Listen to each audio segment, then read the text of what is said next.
Alrighty, folks, looks like the ads are wrapped up here, so I think we will head into the game in just one sec. Do we have game? We do have game. Okay. Rygen says, I'm interviewing 2 people this week, and I think we have 2 more in another district, so hopefully it'll simmer down soon. Okay, right, because you had a whole bunch of people get pulled, so are they thinking they might shuffle people around to send you some help on top of all of the interviews? And also, hello, Blue Slimes. Hope you're doing okay.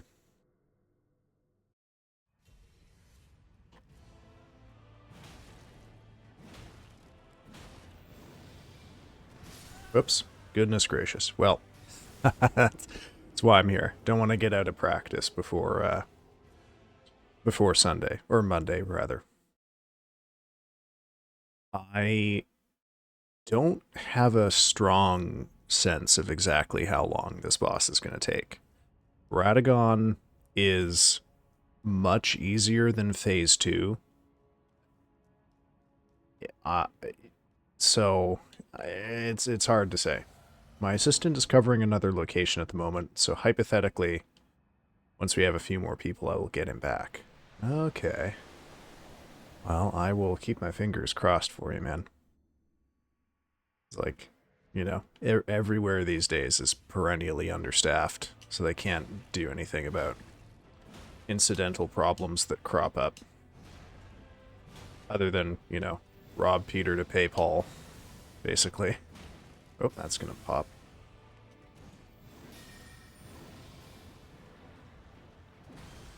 Ah, gotcha. Oh, no. Darn. But, you know, we got Millennia out of the way on Friday, yesterday morning, I should say.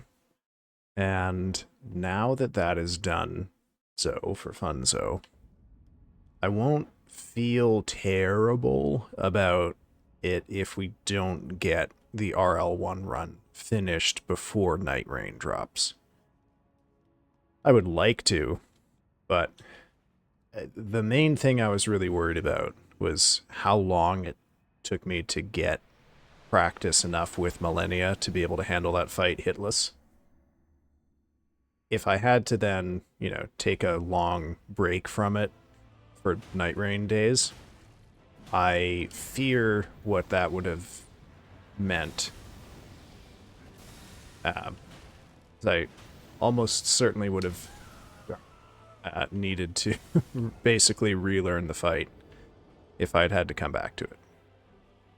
This fight, though, I mean, if I don't get it, I don't get it. That's fine by me.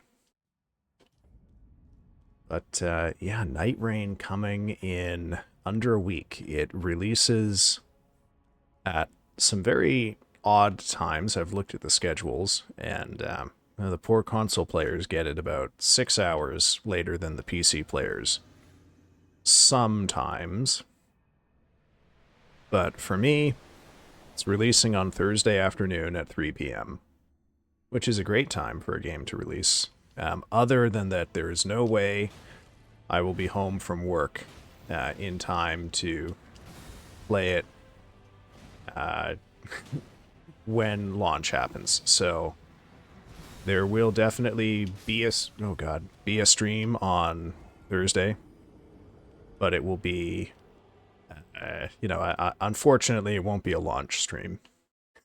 Start stream during class, they won't mind. Oh, I mean, the students might not mind, but I think the the administration might mind. But no, I do actually put a pretty high stress on my day job, so there wouldn't there's not really, you know, I don't see myself, practically speaking, you know, doing anything to compromise that just to get home a little earlier for the sake of Night Rain.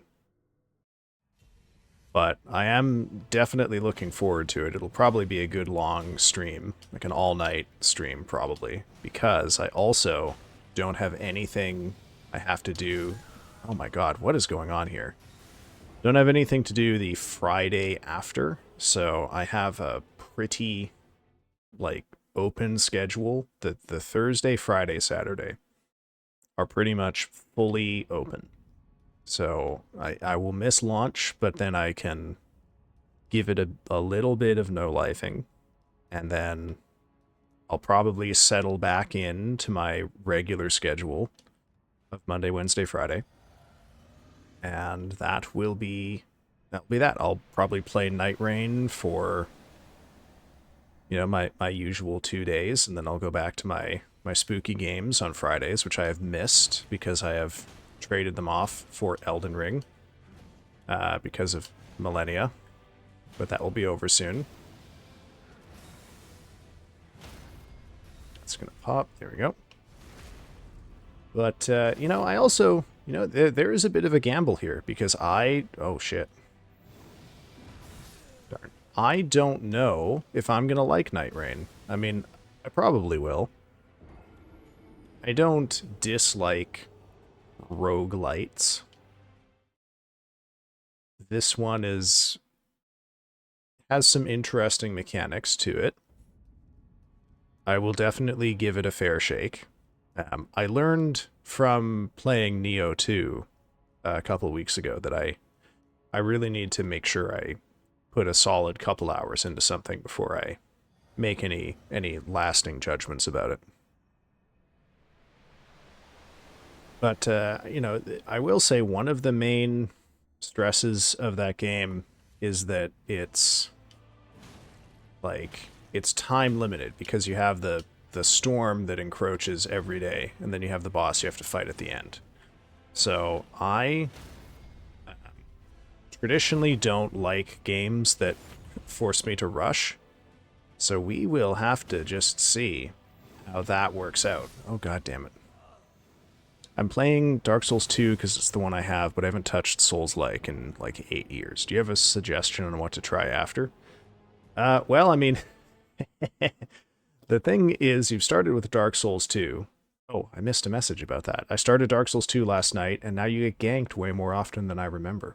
I mean, it's generally regarded as the bad one. So you can pretty much pick up any other Souls-like and have a good time with it. I myself have not played Dark Souls 2, so I don't fully know how to extrapolate from that to a recommendation. However, I will say that, far be it from me to toot my own horn here, but I think Elden Ring is a pretty good choice for first Souls-like, if you've got nothing else on the docket. That or, Dark Souls 3, but oh my god, what is going on here? I have lost my mind for the timing. Keep jumping way too early. So, I with no other data points, I would suggest play Elden Ring. It's the most contemporary one. Thank you. Thank you for the you died. Thank you for reminding me of my own mortality. Yeah, it has the most quality of life features, and it has the most ways to make the game, suitable to your playstyle. And yeah, for that reason, I would say it's probably your best bet for your first Souls-like. However, I would say that I'm going to go a bit against trend here and say that I don't really love the open world part of it. So if you also don't tend to like open world things, you would probably like Dark Souls 3. Yeah, with that attack, I gotta not panic roll as soon as I see him move, is the main thing. Oh, darn. Yeah, so the way I play is a good example of making the game harder.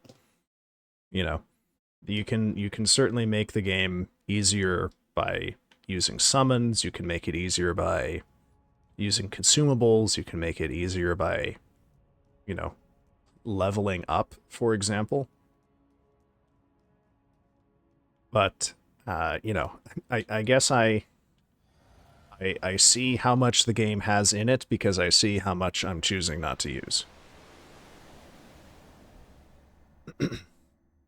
My goal here today is to get to phase 2 at least 3 times because oh god, phase 2 is where the real difficulty lies. Oh god. I used to do depraved Dark Souls 1 runs for fun, but that was many moons ago. What is depraved a particular kind of run, or do you just mean like challenge runs generally? I can't remember what the classes are in Dark Souls 1. Depraved, maybe that's like the Wretch run, which is what I'm doing. I mean, I guess, you know, after finishing rune level 1, and then I'll have to do it on the DLCs. The the only thing really that's left is to do the true Wretch run, which is level 1, no equipment, don't upgrade your weapon. You know, that's it. It doesn't get any worse than that. Other than, like, playing it on a fucking guitar or something. Oh, darn. Started naked with club, go, go, go. Yeah, yeah, yeah.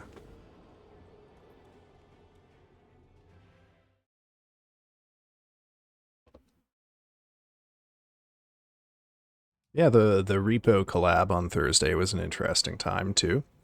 I don't play a lot of Repo, but we had a good time with that, I think. And I have one more collab scheduled. I actually have a collab scheduled for Friday next week, so probably I'll be streaming Night Rain for like 4 hours, and then at 7 p.m. I will take a pause, or 6 p.m. or whatever, and we'll start streaming Trine with Orphe Across and Penguin Home, both of whom you've probably seen in chat.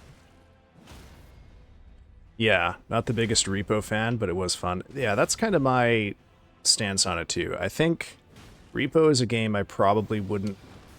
Oh shit, I forgot. Not great to roll that attack. It's not a game I would probably play on my own. But the thing is I don't play multiplayer games generally. Because I kind of like to rise and fall on my own merits, you know. Oh, that reminds me, I haven't released the VOD for that. Repo, Phasmophobia, etc. I can enjoy watching them, but when I try playing them, I'm very meh. Yeah, I hear you on that. My gripe specifically with Repo, and it applies to like quite a few games in that genre, is it just looks like shit. And I hate playing games that look like shit. I want my games to be pretty and nice to look at. Oh, God damn it. And you can only do so much to make that game not look like shit. You know, if I'm gonna stare at a screen for a couple hours, I kind of want to enjoy the experience.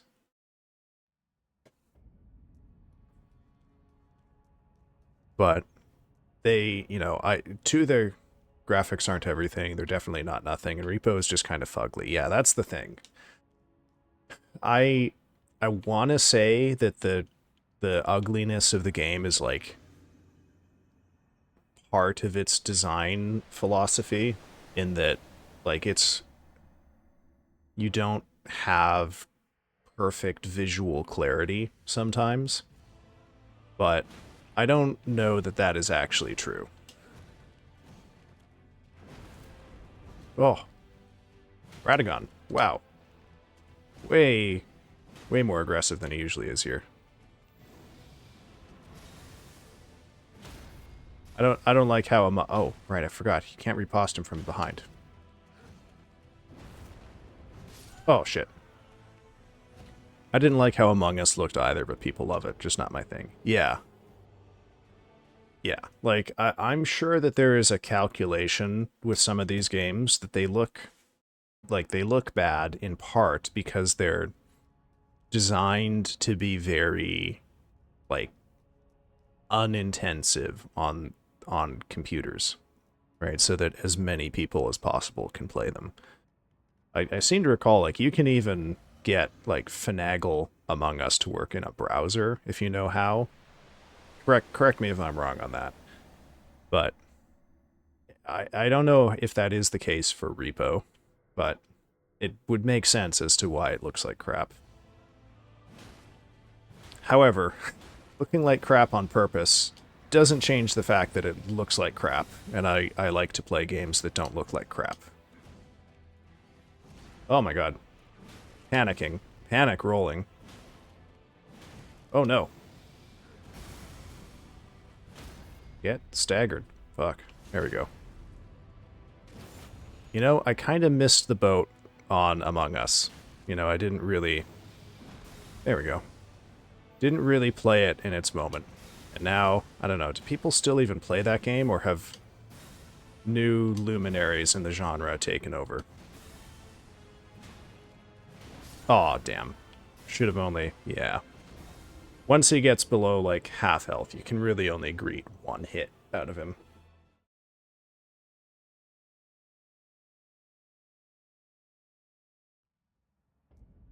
My sister was very, very into Among Us, so I got dragged in quite a few times. Okay. I mean, I think I've played like an hour of it, but I didn't really get hooked into it like a lot of people did. I guess whatever makes it really addictive to people just isn't in my wheelhouse.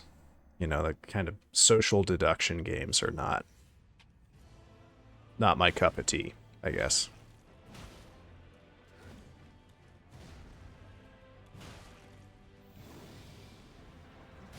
Oh, oh my god.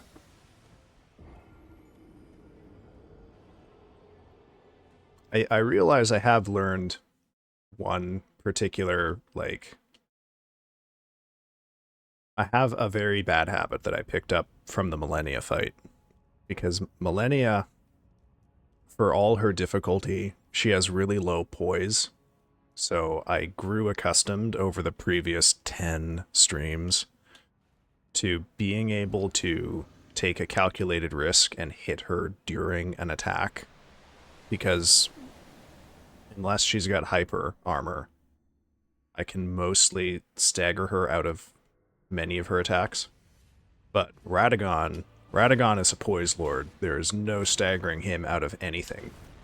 Not with the tools I've got. So I've got to be a little more cautious. I've got to take fewer risks than I have acclimated myself to taking. As far as the fight, though, I actually really, really like the Radagon phase of the fight. It's the second phase that makes me want to play a different game. Oh, fuck. I forgot that explodes.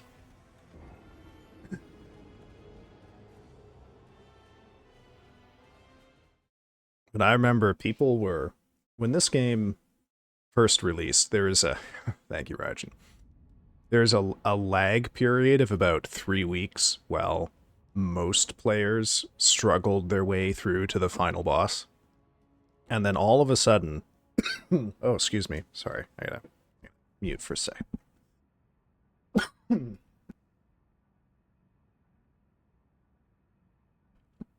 Oh, took a sip of water and a little droplet went down the wrong tube.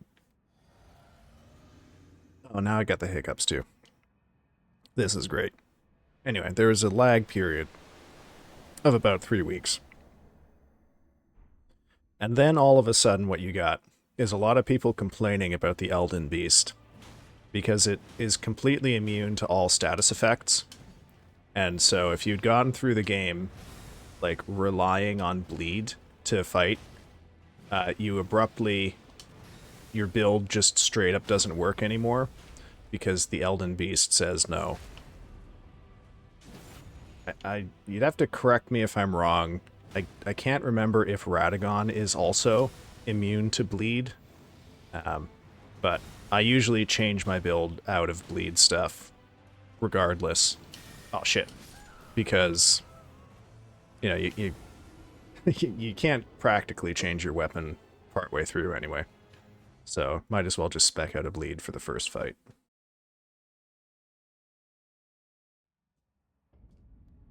But I know Radagon is particularly vulnerable to fire damage, which I do like because he's inhabiting, like, his body is Marika's body, which is the body of a god. And so the some of the best weapons to use in this game are like the Blasphemous Blade or any of the Godskin like Black Flame incantations, because they all deal fire damage, which he is vulnerable to because he is a god. And fire is the element of heresy.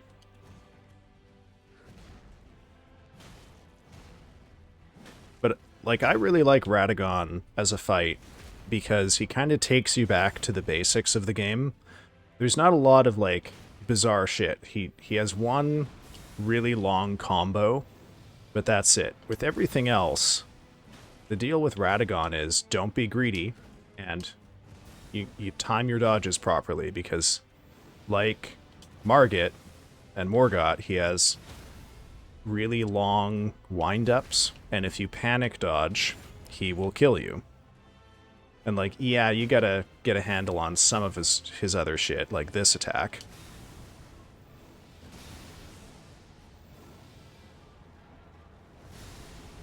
But once you do that, he's actually pretty straightforward, you know? Whoop, let's not get dinged by that. Whoop. Oh, darn. Well, we got close there. We got close.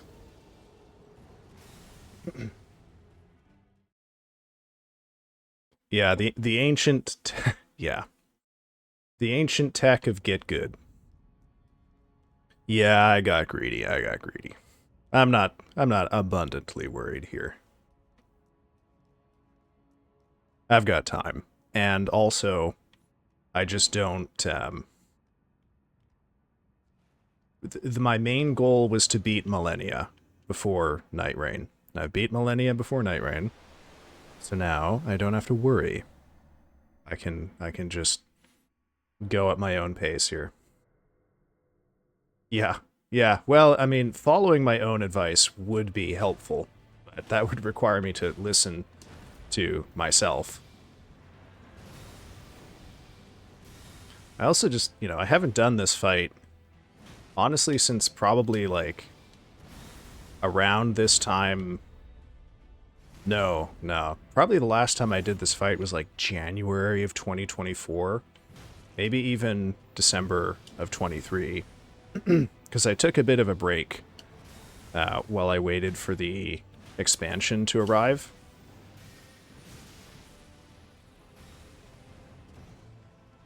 Whoop. And so I'm kind of relearning the fight. I guess not exactly from scratch here. But death via greed again. I will say he's throwing me for a loop here, because I'm kind of used to him doing that 3-slam hammer attack at around half health regardless, but he keeps holding on to it until later. Raijin Uzu redeemed posture check. My posture is looking really good. Nope.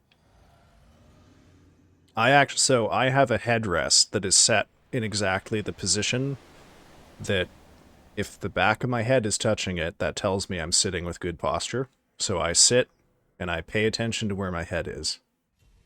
And that keeps my posture good. Because if I go for very long with bad posture, I will get real bad neck pain. I really thought I'd stagger him on that one.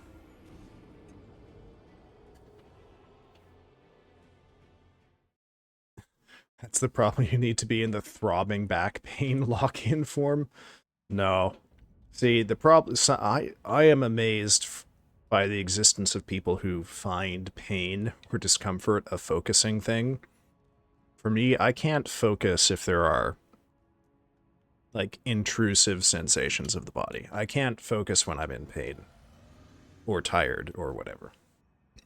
People who can do that impress the hell out of me. Because that ain't me, I'm afraid.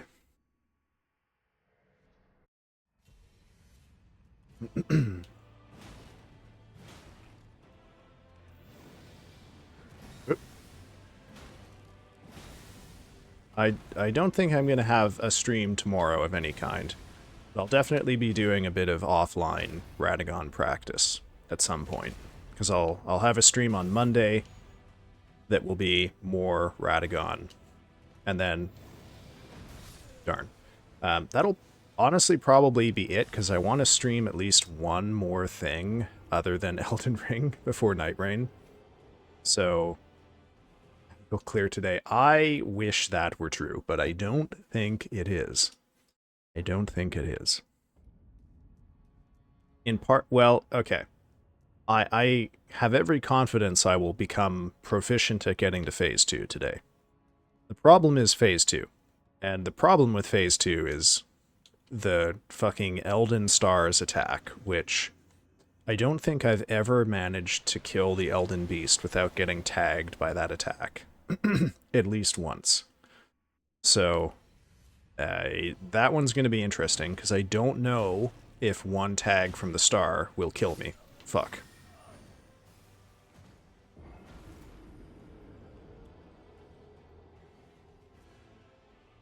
But we'll see. We'll see.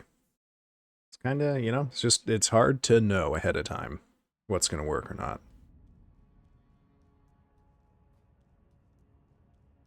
And then, oh yeah, we're going to be finishing up Paranoia Agent in the Discord on Sunday night. And then starting the following Sunday, starting the 1st of June, oh boy, it's going to be Twin Peaks hours in the Discord for the rest of the summer. Because we got 8 episodes in Season 1, 22 episodes in Season 2, a movie, and then Season 3. God damn it. Heal up here. Shit. Goddamn. I kind of wish there was a talisman I could put on, which gave me no bonuses, but just caused any hit to instantly kill me, because I kind of hate these little chip hits that don't kill me. Just force me to go flask up. Very annoying. I mean, I know that one of the ways that people, let's call it quote-unquote cheese rune level 1, is to come up with all of these, like, like danger level builds where you, like, bleed your own health and to sub 10% to capitalize on really powerful damage buffs. And, I respect the people who enjoy that kind of thing, like coming up with a perfect series of items or buffs or whatever, but that doesn't appeal to me at all. I hate the part of the game where you just stand around pressing buff buttons. And also, my experience is that quite a lot of people fall into playing that way because they just, like, they run into a challenge in the game and then they Google, Elden Ring best builds, Elden Ring cheese strat, boss X. And they find someone who's done all the work themselves to, like, figure out a build like that. And then they pilot that build, and there might be some challenge to it, like, don't get me wrong. It's just, to me, like, the fun of playing that way would be figuring it out. It would be the process of, like, learning all of the game's mechanics to the point that you could come up with something like that. I don't understand what would be fun about finding something that someone else figured out and just using it.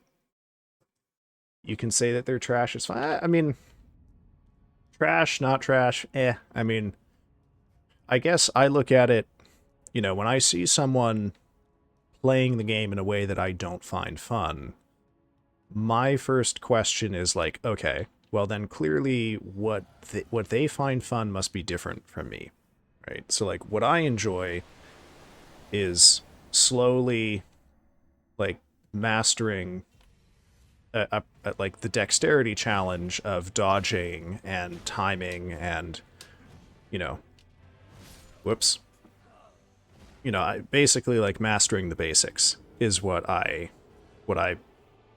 enjoy, right?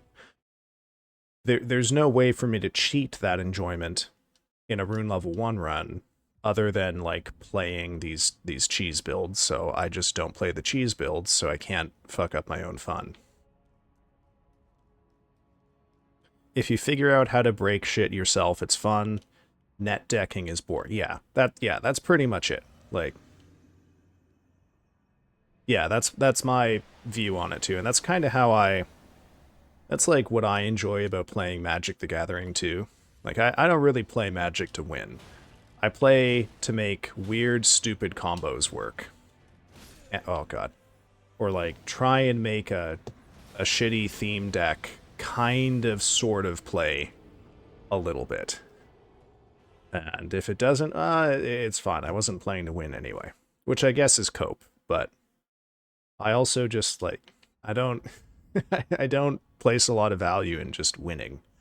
I gotta win the way I like. I played Magic competitive for many a year. I now run Alesha Goblin EDH. That's oh yeah, I paid my rent with Magic the Gathering for a very long time. Holy shit, man. That is impressive. I, my EDH decks are like, can I can I figure out a way to do like a mono green land animation deck and have it be able to take out one person? Or can I somehow make these really fucking janky commander cards work and allow me to win? Like, I have won one game of the like 6 or so that my pod has played, and I won it with a mono blue deck, um, headed up by uh Tempsis the All-Seeing, the Sphinx, where if it causes player damage, you show them your hand, and if there's at least 7 different mana costs among cards in your hands, that player loses the game. I was so proud of managing to make that work to take one person out.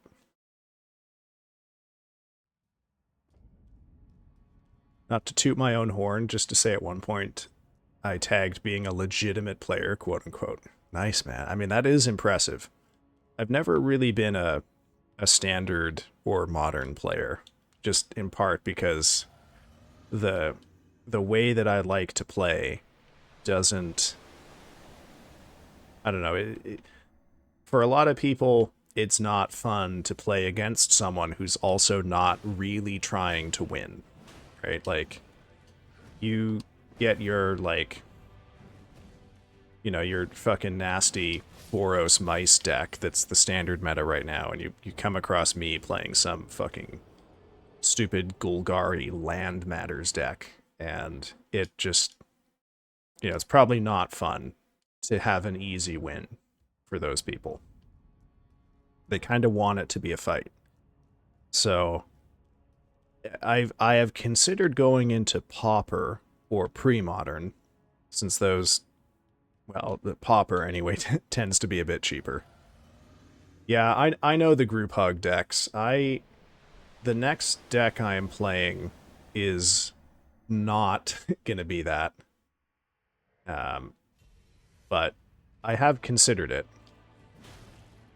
Basically, the thing about the thing about my pod is that it it's a 5-person pod, and then there's me, and of the 4 remaining people, 2 of them had just flat out never played Magic before we started.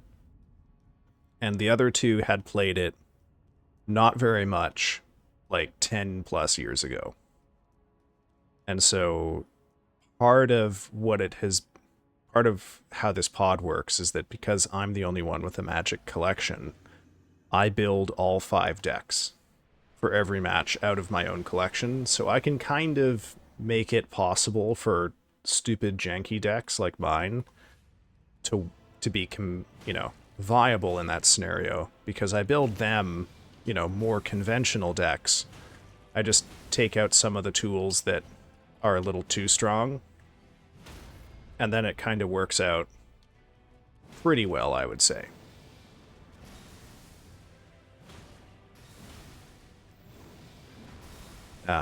Whoop, sorry. Lost my train of thought there.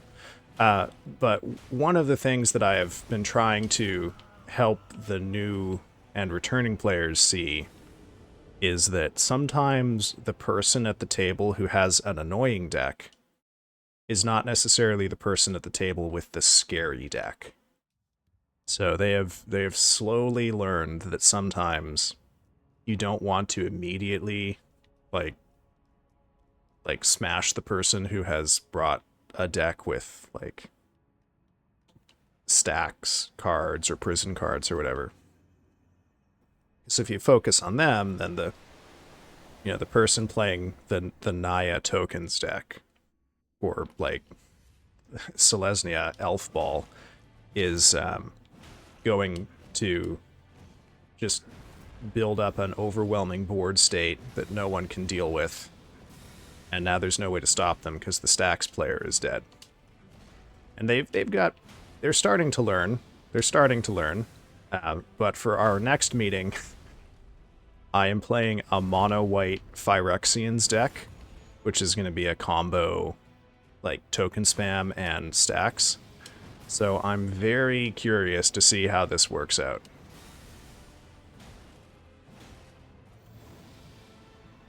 Doink. Okay. Oh, that was a lucky dodge on my part. Ooh, okay. This is an interesting pull. He's got some weird behavior here, admittedly. On the off chance you can build a pauper cube, that's legitimately some of the most fun. Yeah, I am very curious to try pauper. I just, I got a lot going on, so practically speaking, I don't think picking up more Magic formats is in the cards for me for a little while anyway. All right, there we go. Now we get to do phase 2.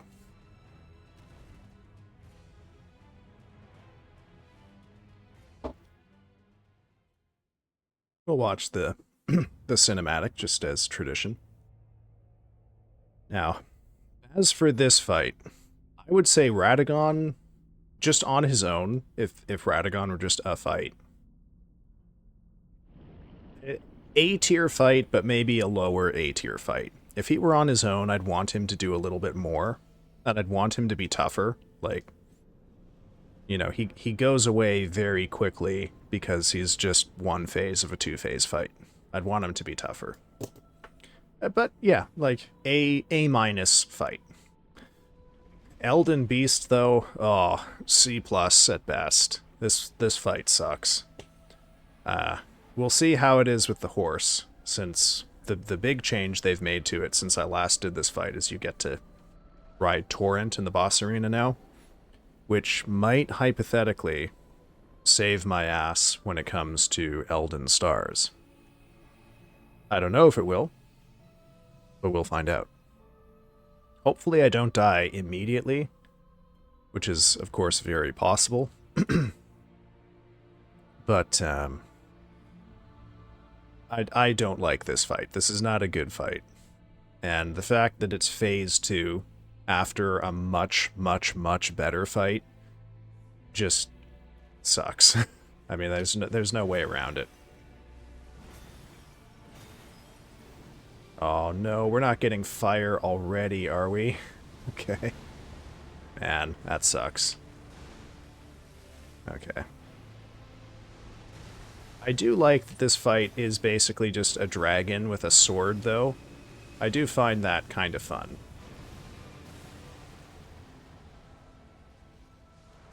But unfortunately, this boss has one of my oh damn, one of my least favorite uh one of my least favorite like, should I put this? This boss relies really heavily on one of my least favorite tactics that a boss can do in this game, which is running away from you constantly. Like, man, so much of this fight is just running towards the boss because it dipped below the water and popped up on the other fucking side of the arena. Omega went on an entire rant about the second half of this fight when I told him you cleared Millennia. Yeah, as well he should. The second half of this fight sucks. I mean, it's not as bad as, like, Rykard. Rykard is probably the worst fight in the game in terms of fun. But it's not great. And I really wish they had not made it the second half of the Radagon fight.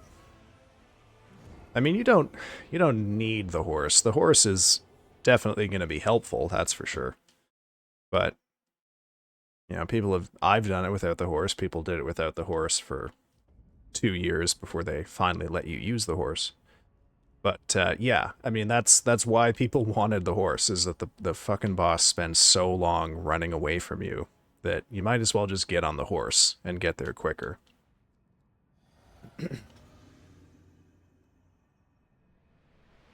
But people also used to complain endlessly about the fact that, unlike the other two-phase bosses in this game, where there's a pretty dramatic difference in the phases, like there's a transitional change. Whoops. Radagon and the Elden Beast have very, very, very different resistances. Like, Radagon, I think, is vulnerable to every status effect except except bleed, I think. You might even be able to bleed him. I can't remember.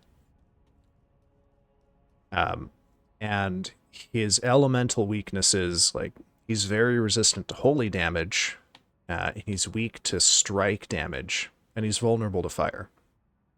But the Elden Beast is completely immune to every status effect. So if you had a status effect build, you're just absolutely rat fucked by this boss. And it is the end boss too, so that is feels like a particularly galling maneuver to basically require that people have a build changing boss as the final. God damn it. And also just the fact that if you build to target Radagon, you are weakening yourself for the Elden Beast, and vice versa. So, like, my build right now, I took Frost off this weapon so that I could focus mostly on physical damage, because physical damage is more important for the Beast. Because I figure the Beast will be more difficult for me than Radagon. But it does mean Radagon will take me slightly longer. And, I don't get to use my bleed stick for this fight, which is a shame. You'll note, this is the only fight in the game where I've used this mace.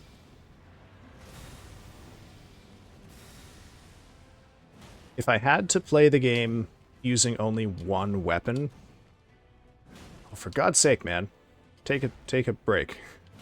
I would probably pick this one for that reason. But thankfully, that's not usually a constraint that we run into. Other than, like, true Wretch builds, but even true Wretch doesn't, like, have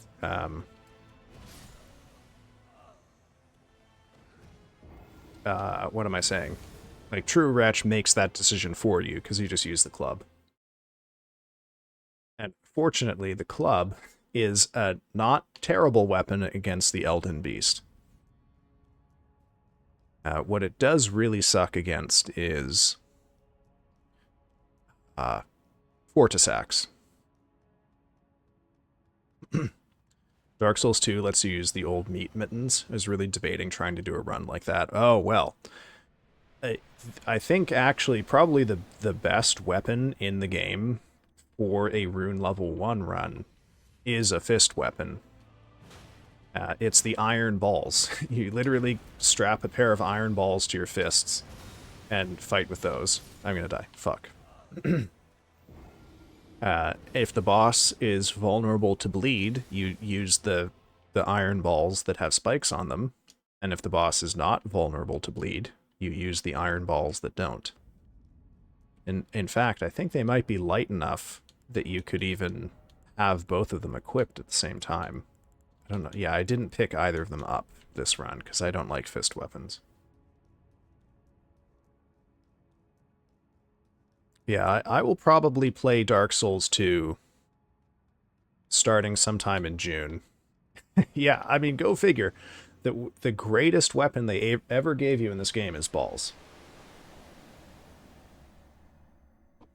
So the thing about the balls is that they do absolutely batshit amounts of stagger damage for the amount of stamina that an attack with them requires, right? So, like, one of the balancing levers here is that, you know, I do so much, like, posture damage to him with each swing of the mace, but to do that, I have to use X amount of stamina. And with the balls might do, like, 2/3 as much stamina, but you only need, like, a fifth of the stamina to swing, and they swing way faster. So they're just these, like, fucking machine gun posture breaking devices. But I decided not to. I wanted to use the bonk stick. Reminds me of when I had a player ask if they could use dice as a weapon. I mean, I might allow it myself, but they're doing 1 damage plus strength.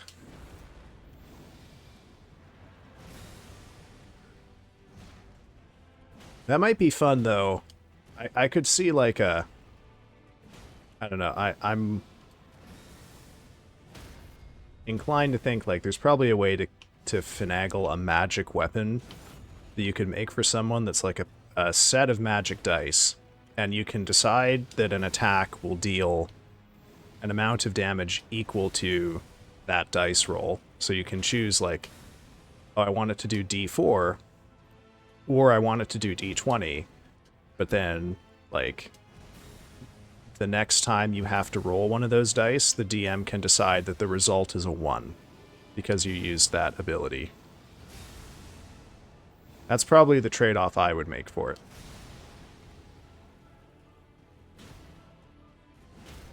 Oh, shit. I didn't think that was going to stagger him.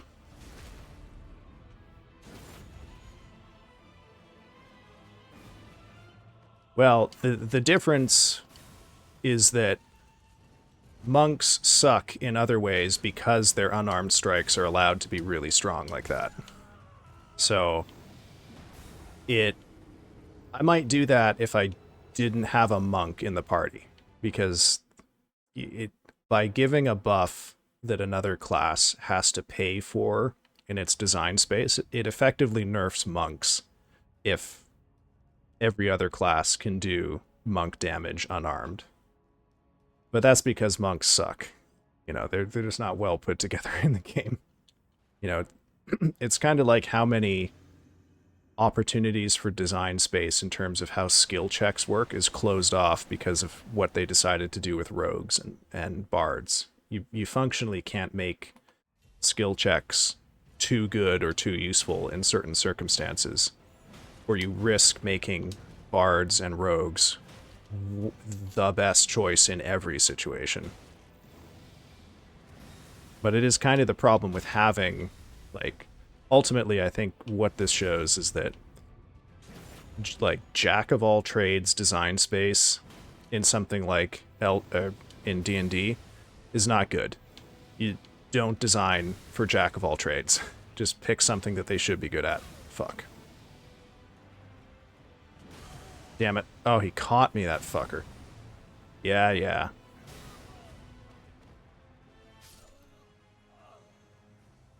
Monks can get the fuck out. If it was a fighter, if it got out of hand, I told him I'd charge him a foot. Yeah. I mean, it's...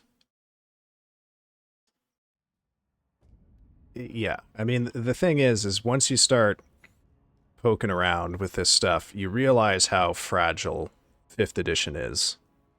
Because it's not really all that well put together. The balance is very delicate, and arguably isn't even there in the base game.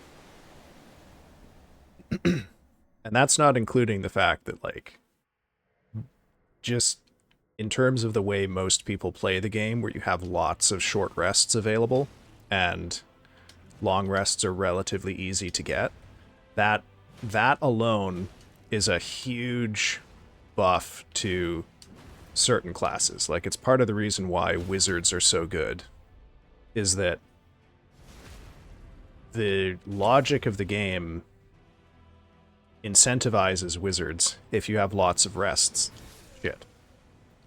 Whereas if you're playing a game where you don't always have a long rest easily available, and short rests are less common, then that actually makes warlocks and sorcerers better in some circumstances. So for me, when I DM 5th edition, for example, I use the quote unquote hardcore resting rule, which is long rest is a week in stable, like, comfortable conditions. So you fundamentally cannot have access to a long rest in a dungeon or in hostile terrain. And a short rest is what an old long rest was. So long rest is a week, short rest is 8 hours. And this completely changes the dynamic of the game in a much better way. It at least puts the spellcasters on parity with one another. And, you know, with the wizards, they now have to be a lot more, like, picky about... Oh, that fucking lance attack. More picky about what they choose to do. Hey, welcome in, Shot. How's it going, man? We are... Who died? Yeah. I don't think it will surprise you, based on, like, how I enjoy this game and how I enjoy Magic the Gathering, that I like 5th edition more when it's hard and when it's more about the game. When you, like, really have to seriously think about it as a game in a world that is kind of hostile to the players. Or to the characters, I should say.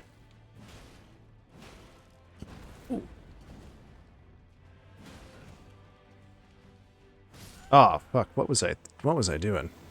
I just finished a 9.5 hour stream of Split Fiction. That game is amazing. 12 out of 10. I have heard lots of good things about that game. Hot damn, man. That is an endurance stream. I had that 5.5-ish hour stream of Repo the other day, and I could feel my voice was going by the end of that stream, and I wasn't even talking that much. We had to beat the game. Okay. Well, hey man, that is admirable dedication and endurance.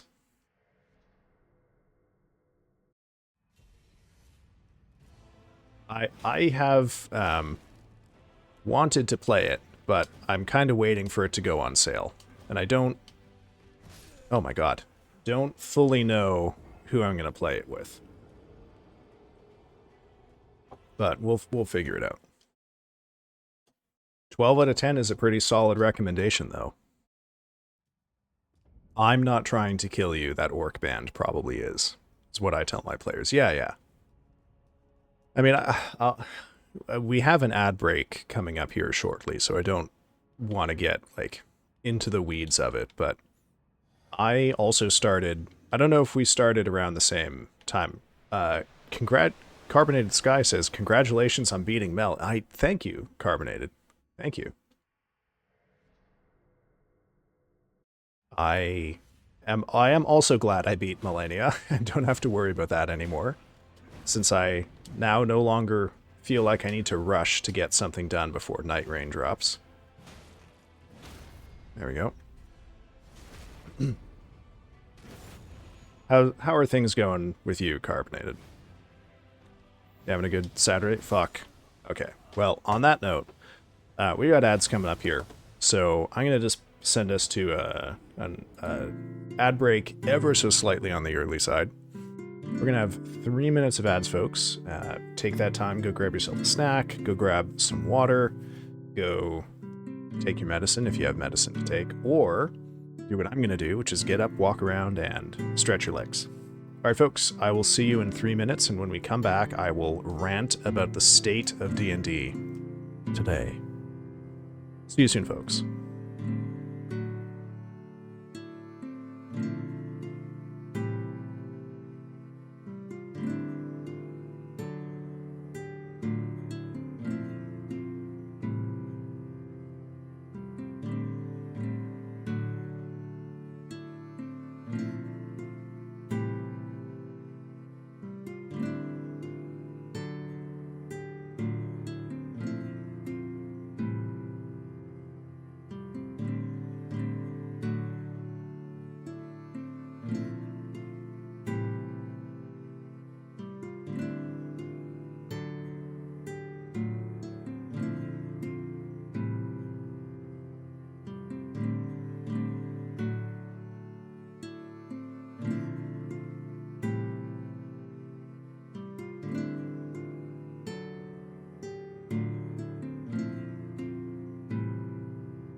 Alrighty, welcome back, folks. We are gonna head back into the game in just 1 sec. Here we go. Here we go. It's food and furtive time. Ah, I like that. I like that. I might use that title if I ever do a hand cam baking stream. I'm working on a mega city campaign for Stream Friends, and that's very different from what I normally run, so it should be interesting. Oh, okay. That does sound cool. I have a like I have a setting that I used once when I was like in my very early 20s that was essentially like fantasy Coruscant, like a world that was all urban, but it was also a post-apocalyptic fantasy setting too. So there was like, you know, all of the tech didn't work. Part of it was like trying to find ways to fix these old, you know, Warforged contraptions that would allow you to travel up this tower that's totally made of mirrored glass and impossible to climb unless you've got magic. But where is the magic? Well, maybe you can find the magic in a library, but the library sunk into a lake when something knocked it over 1,000 years ago. That kind of thing.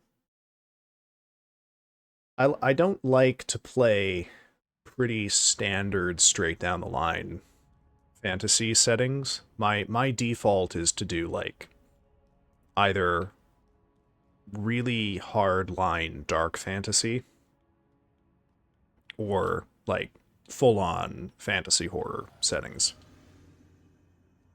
And I don't, as a rule, enjoy dealing with sci-fi settings because my experience has been that sci-fi settings always involve a lot of confusion and friction over what technology can and can't do in that world. So I just prefer to sidestep it completely. I've run the same world since I was a wee lad, just different points in the timeline. Yeah, hey, it's a good, reliable strategy. A lot of people do it because it works really well, and it lets you like iterate on your, your design, because you start by making your world a certain way, and that, what the fuck was that? I've never seen him do a teleport into a teleport. What on earth? Okay, well, maybe I just got too far away, and he readjusted. But like, okay, so I started playing D&D in like the early 2000s. I was aware of it by the time I was about 10 years old from the internet. And I started playing it a couple years after that. And I cut my teeth on a certain like culture of expectations around D&D where, you obviously, you wrote backstory for your characters and you cared about what they were up to and what their motivations were.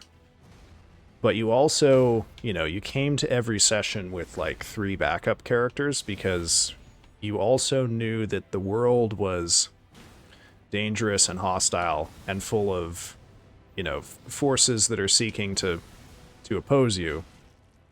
So there was no, oh god, like ah, you didn't necessarily have an expectation that you would live, right? The possibility of failure was really high, especially in the early levels when characters are very fragile. So you would invest, enough of yourself that you would have a character you could play and you could inhabit at some level as the role player. But for example, I never saw anyone come to a session with like a full like novella written about their character's backstory, or with like some set of expectations for the DM as to how that backstory should be handled in the game world. Whereas, so I would describe this as players approaching it as a game first, and then the narrative emerges from the game because you have more of a story for that character if they survive and pick up, more deeds. But you don't come to it with a, why did I roll that and not dodge or not jump it? Dumb. So, you're not like jumping into a game that is where you have an ending in view for that character. Whereas over time, and I would suggest that the start of this change is also the exact starting point of like uh, live plays or let's plays of D&D on the internet, where nowadays players seem to be approaching D&D not as a game that has mechanics and rules and hostility and the possibility of failure, but basically like as a creative writing exercise with one person who adjudicates what actually happens, and maybe some dice are rolled to do that. And this is like very alienating for me. I really cannot DM for people who have that expectation, because it creates scenarios where like basically what they're wanting you to do is to craft like personalized fan fiction for them starring their character. And if there's any real chance of failure or actual failure, like their character dies, that's not only like your fault, but that's your problem, because they approached the game as a way to get the story that they wanted told about their character, not to figure out what story their character would be part of. So, oh shit. Oh, I got very lucky with that. My world timeline is classic fantasy at the start. God War, Pelor's hammer gets shattered, town cities are built around fragments because that's the only source of light. I had a group of players actually care about bringing back the sun and the gods, so that's the mega city. Generations later, hive cities built up around the fragments, buried under millennia of war, progress, and regression. I like the idea of a light-limited world, because that would make the often underused light and dark mechanics suddenly matter everywhere and not just in dungeons. That's a very interesting idea. Yeah, saying the world is happening and you happen to be there. I enjoy the West Marches style. I don't expect my PC or players to be the chosen one or some such thing. Yeah. And that, right, therein lies another problem, which is you get, four to six or 3 to 6 or whatever people at the table, each of which wants to be the main character of the story, or has, if they haven't, if they're not thinking explicitly in those terms, they have approached it by creating a character who is the main character of a story. And if the campaign doesn't, like, fulfill that fantasy, then that's the campaign's fault for not making their character invincible or important enough or whatever. So, I have found myself completely unable to play D&D with strangers, especially since COVID. But even since like 2017, 2018, the culture is, god damn, forgot about that. The culture is just so different now. It's not a game for me anymore. So I haven't really seriously played D&D for ages. In part because I just can't, I could be a player, but my more natural role is DM, and I don't want to DM for 5 people that want me to write fan fiction starring their OC. That's no good for me. My players suddenly hated going from town to town. That by itself was a huge adventure. But that campaign also ran for 5 years, and when it ended, I had players openly sobbing. Yeah, okay. So case in point, one of the things that allows people to actually get emotionally invested is the possibility, like the real possibility that failure could happen and these characters could die. It's like how, we're probably familiar with the phenomenon of taking a game like Skyrim or Fallout and adding in so many mods that increase the power of the player that the game loses all of its challenge. And surprise, surprise, it's no fun when there's no risk, right? So if you want to actually have some stakes, there's got to be real risk to what the characters are doing.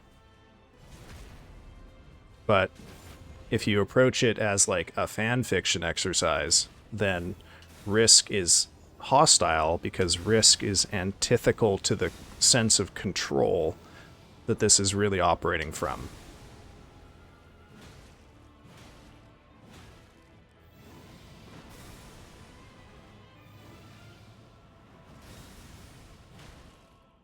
All right, we got to phase 2 3 times, which was my goal for tonight, so we're already there.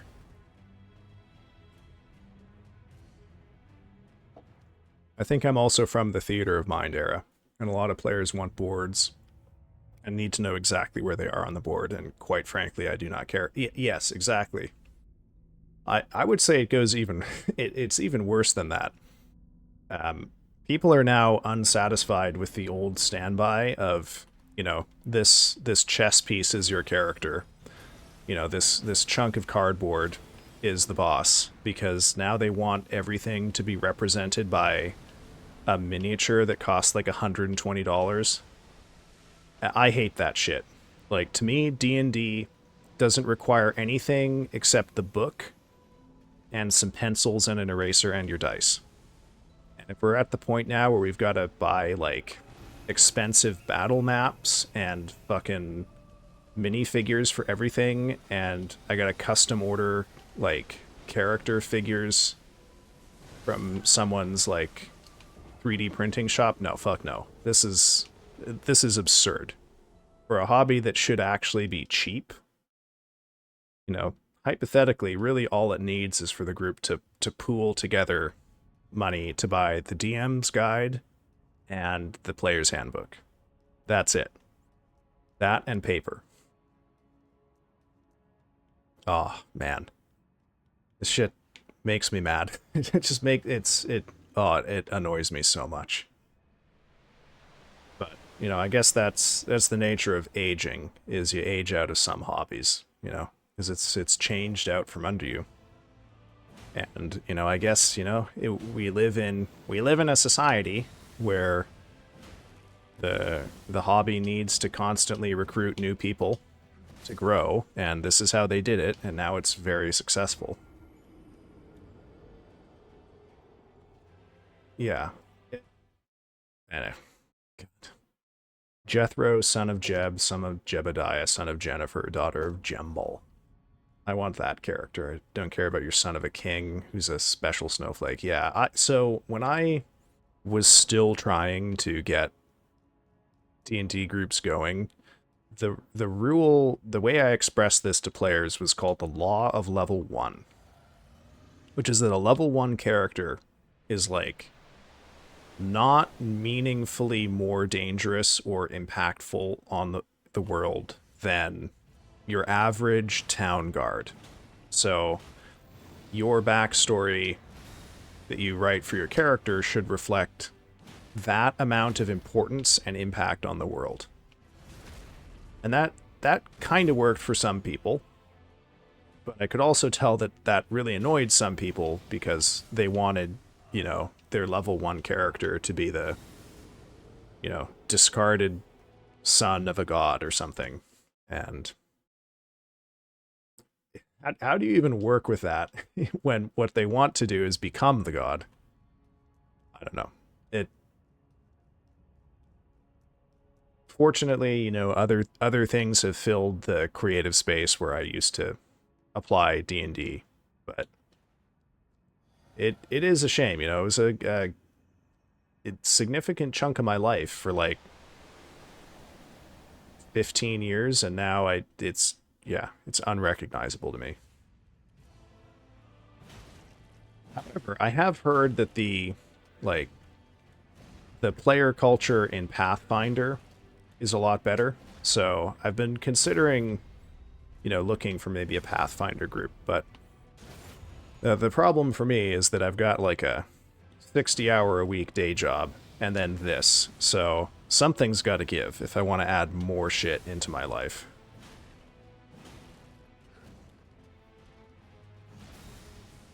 Yeah, exactly.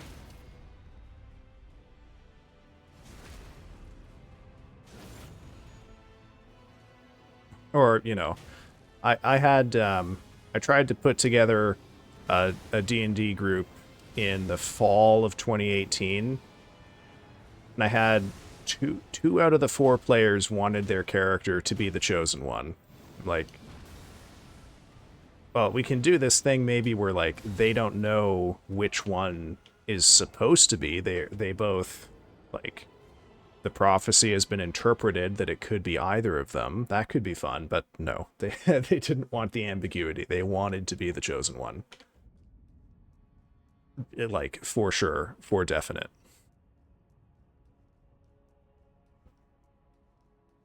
Yeah, I mean it's a trade-off, right? The calculus for me is, you know, I am basically unable to play D&D now unless I find a group of people who have the same sort of very specific, like very specific set of interests and priorities that I have, or I learn a new system that hasn't built up this bad player culture. So the the thing is it's not just that, because the first option is, well, I just don't play any more tabletop role-playing games ever, because I've decided I'm going to only use this one system forever. Whereas the other one requires me to learn the new system, which will take time, but it allows the possibility I might be able to have TTRPG time in the past or in the future. So, well, we'll see. We'll see. I'm busy harassing this guy who keeps getting rolled in Elden Ring. Ah, thank you, Rajan. They're the chosen one to meet the, I'm not saying that out loud, tribe. Yeah, yeah. Well, I mean that's, you know, that's the thing, is you can kind of make it work if people are willing to be flexible. But I don't know. I don't think it seems like people are not willing to be flexible anymore. Oh, you're hitting me with the bald stee emote? That's grim.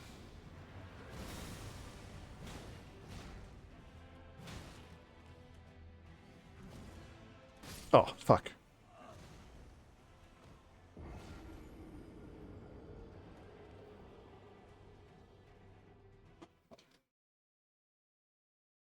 God, I wonder what it's going to look like one day when I do the true wretch run. Because the true wretch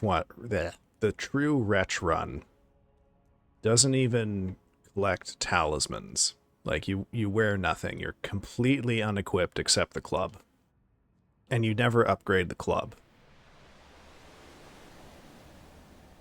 Oh, that is going to be quite the slog. I mean, the thing is that functionally speaking, like the talismans that I use right now don't fundamentally change my playstyle. They just cause me to do my current playstyle more effectively because I deal more damage. And I can use the big weapon. So the true Wretch Run is, like, in terms of its gameplay, basically identical to this run, except I have to play much more consistently. So I have each boss fight is going to take much longer because I'll be doing way less damage. God damn it.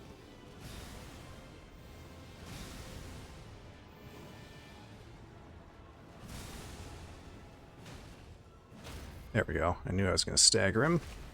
Heal up here.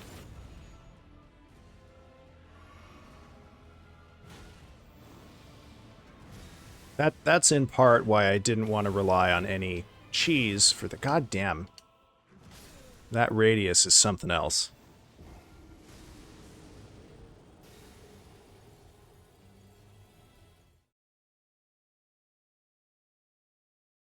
But I think I stopped in early COVID. I did spend time trying to like find D&D groups online.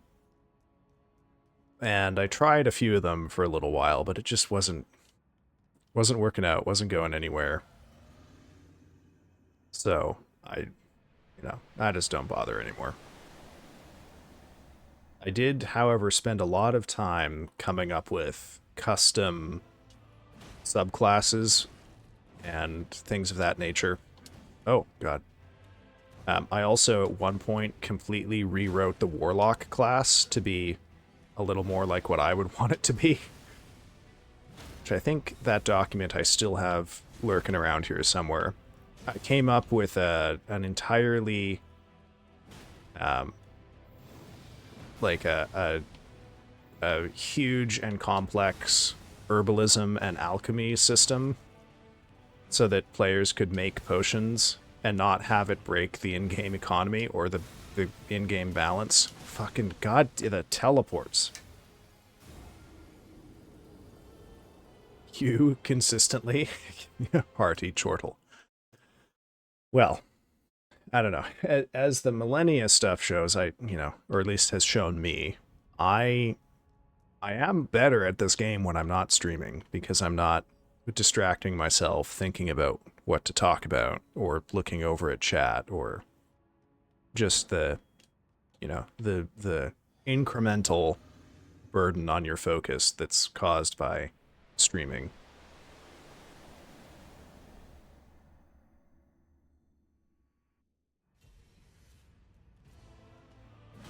So yeah, I'll do a little bit of practice on this guy tomorrow, but oh dear. Oh shit. If you want to piss the fuck out of piss the fuck out of Warlock players, make them interact with their patron. Oh, that's the most fun. Yeah. Yeah, I mean, anyone who ever wanted to play a Warlock, oh, I love being a Warlock patron as the DM. That's good fun. That's why I really liked it when people picked Warlocks, Clerics, and Paladins. Because these all have really, built-in RP opportunities that I find very fun. But I always made it clear, anyone who wanted to play a Warlock, I would always ask them a lot of questions about what they want their relationship with their patron to be like, because, role-playing the patron is great fun.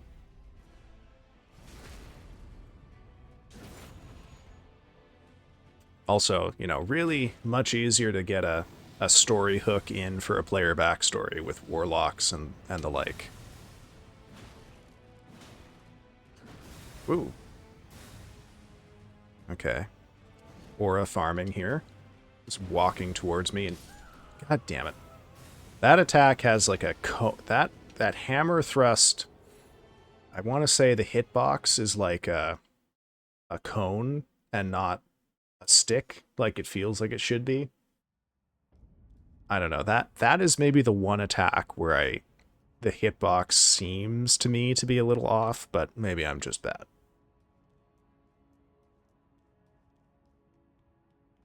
Oh yeah, like my default class for a one-shot, if I'm a player, is if we're starting at level 3 or above, I play a paladin, and if we're starting at level 1, I play a fighter. And it's always nice to just be generically useful in any situation, but also be able to have good RP stuff. Oh, god damn it.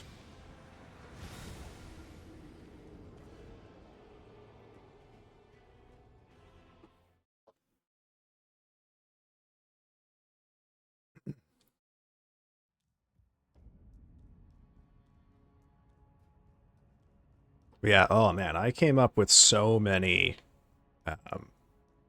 homebrew Warlock patrons. Oh, that was so much fun. One of my favorite characters I've ever played was a fighter who took the feat that lets him take a cleric spell because he longed to be a paladin but wasn't recognized by his god. Those classes have so much juice built in. Oh yeah. Unfortunately, paladin is like one of the best examples of how fragile the balance of the gameplay is, because the way that they've put together smites essentially distorts every other class around it because it is so, like, they've made it essentially way too easy to break the smite system with multi-classing. And it's, oh god. It is one of the examples I point to that shows that the people who made Baldur's Gate 3 didn't really understand how 5th edition works. You know, the easy thing for me to fix the multi-classing problem in 5th edition is just to make way, way, way more things depend on class level rather than total level. That would fix the Warlock problem too. But sort of like the net decking your Elden Ring build issue, a lot of people, you know, want to play a powerful character in the game, so they net deck their build in D&D, and they find, you know, oh, what a coincidence, your build involves a sorcerer and a 1-level dip into Warlock. Huh, I wonder why that is. And it would be so easy to avoid these kind of trivializations if they made class level matter more than they have. But, you know, so it goes, you know. Like, who in their right fucking mind, if they wanted to play a Warlock and cared seriously about being combat effective, you would never take 20 levels in Warlock. Like, the most you would take is 17 and fill those last 3 in with Sorcerer. But, you know, why not just be a Paladin with a 1-level dip in Warlock? And then you can use short rest smites because they didn't segregate spell slots. It's so annoying.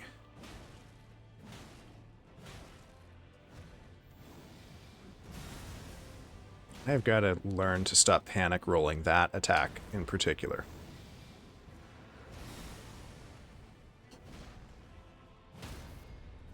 Also, why can you not riposte Radagon from behind? What is that decision? It just seems weird to me.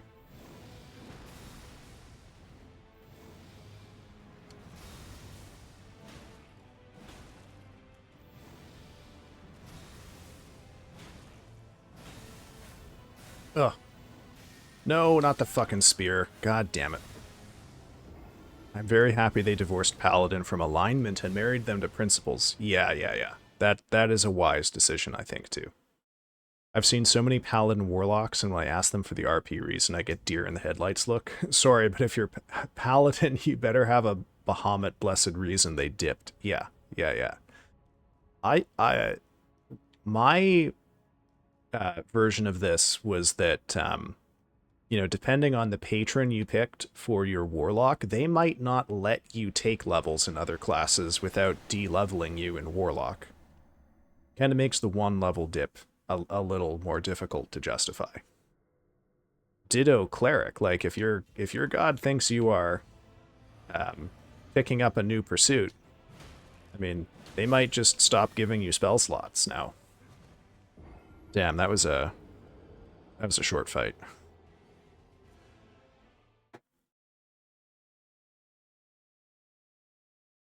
I mean, I went so far as to just ban multi-classing because of how often it was resulting in people just shamelessly net decking their character build. So, but on the other hand, like, it's not the player's fault. This is fully the fault of the people who put together 5th edition, because it is fully not worth it most of the time to invest 20 levels in one class. The capstones suck for the most part, and so it just makes sense if you care about, you know, numerical min-maxing. Yeah, of course you would multi-class the shit out of your character. But my usual rule was I didn't let anyone triple class, and certain classes like paladins and warlocks were would have other requirements. Like you had to give really strong RP reasons for this. And also I wouldn't let people, if you wanted to have sorcerer, you had to start as a first level sorcerer. That was about it. Yeah, warlocks and clerics are selling their soul, for lack of a better term. Really need a good reason to multi-class. I eventually moved to allowing it on the condition that it made sense RP-wise. Oh yeah, oh yeah. They would always, I mean, if they were just doing like a fighter rogue multi-class, they had to make it make sense RP-wise. Even if it wasn't like one of the meta builds.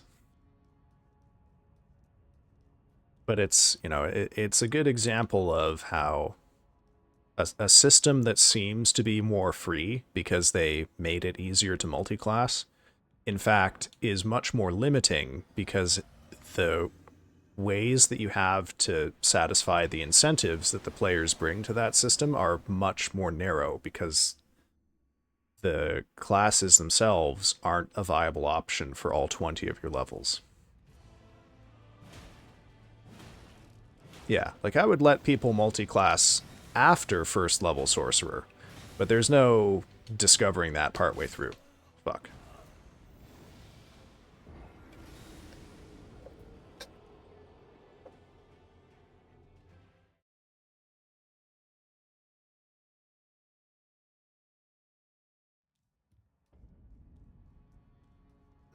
Oh, goodness me. How are we doing for time here? Okay, okay. Not too bad. Not too bad. Fighter Rogue is one of my go-tos, but I flavor it as fighting dirty for sneak attack and the like. Yeah, it's not bad. I mean, it's not, you know, if you're trying to min-max your damage, it's not the greatest, but, you know, they work together because it's fairly easy to build a dexterity fighter. My default, if I have been asked to, like, show up to a game and just drop into a session, is I would play a Battle Master Archer fighter. Pretty universally useful. You can get some helpful skills. I always ensure that I had good stealth in that. And, you know, you pick some good utility techniques and you're pretty much always an asset to the party. Or if we were doing like a level 5 one-shot, I would play a Devotion Paladin.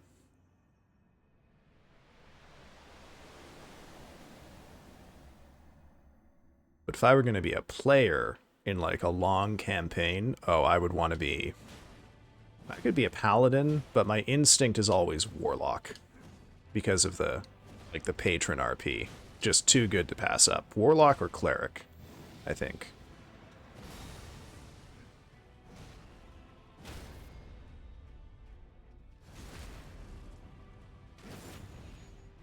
But, you know, to give an example of how what seems like an incidental fuck-up can have some pretty significant consequences to design space. Like, because of how crits work with Paladin smites, you can't really have, especially early in the game, lots of effects that add dice-based damage because it makes crit fishing Paladins even better. Oh, not this attack again. No, it's got the grid. Okay, hold on. He's aura farming. I can't look at chat. Man, we were getting some... Those were some weird attack patterns in that pull. What was I saying? Because every time you add, like... Every time you have effects that add, like, plus D4 of damage, the crit builds get exponentially more powerful. And case in point, if you want to see the truth of this, look at the meta builds in the early days of Baldur's Gate 3, which all involved becoming a paladin and smite fishing, because the designers of that game did not realize how dangerous it was to allow low-level characters access to plus D4 damage Like, way more dangerous than allowing them access to +2 damage. I played a Sorcerer Orc in 3.5 and only used buff spells for 3 levels. Party was convinced I was a bad fighter. Oh, yeah. The old... I mean, I don't know. I haven't seen anyone do, like... I did play a game once, back in, like, 2009, 2010. It was... Was it the first game? It was the first... it might have been the second time I was a player in a campaign. And the DM, we were playing actually 4th edition D&D, I think. And the DM insisted that we refrain from using all, like, game terminology terms, so we couldn't, like, describe our characters as being a particular class. Because, like, class is a thing that exists for the players, but the characters don't know what a warlock is or a cleric or whatever, and they don't know what levels are or, like, encounter powers. So that was kind of fun because it required you to really think creatively about how to explain, like, what you do without making recourse to meta knowledge. And there was some ambiguity because we couldn't, like, say what our classes were. You know, we didn't necessarily know what the other people could do, too, which, that was fun. Like, I like that idea. Access to dice versus access to flat bonus is pretty considerable, but you don't notice until it's in practice. Yes. I mean, you would notice if you queried why, for example, plus dice bonuses to attacks don't show up until much later in the game. Right? So you might refrain from adding them earlier in the game if you don't want to break it. But, you know, so it goes. Yeah, like, I think what he allowed, like, commonplace knowledge. Like, I don't think anyone was a warlock or a cleric for that matter, but, like, one of the players was I forget what it was. The class that was, like,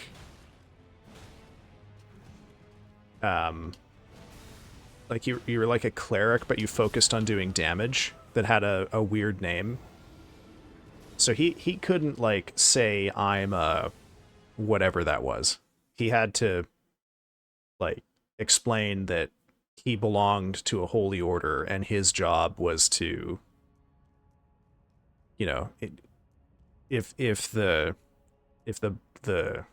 leader of that order told him that they needed to destroy an enemy of the faith, he was the one who was charged with tracking that person down and killing them, instead of just saying, like, I'm a whatever the fuck this is.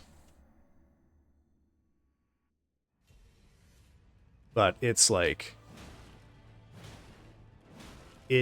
I liked it because it was a good example of how a constraint actually improved creativity, right? Because you had to think a lot in character terms. Like, you had to think about it in terms of the world and not in terms of the game. That game also had another rule that I have always wanted to try as a DM, but players hate. And that rule, the DM didn't let us make our own welcome in shot. We couldn't, like, most knowledge or perception based skill checks he made for us behind the screen. So, like, if we asked for a perception check, he would roll it and he'd ask us for our bonuses, but we wouldn't get to know the numerical result. He would just tell us what we saw. Or if it was a knowledge check, he would just tell us what we knew.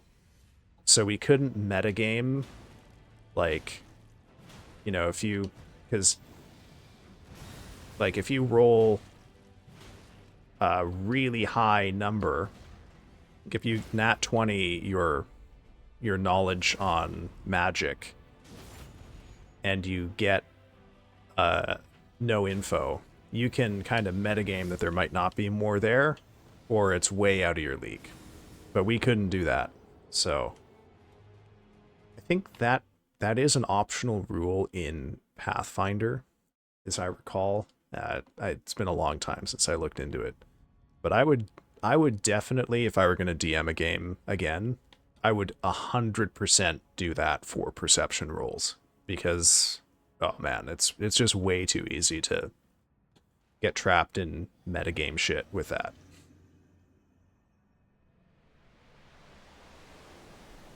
Depending on the group, I do knowledge checks and the like behind the screen.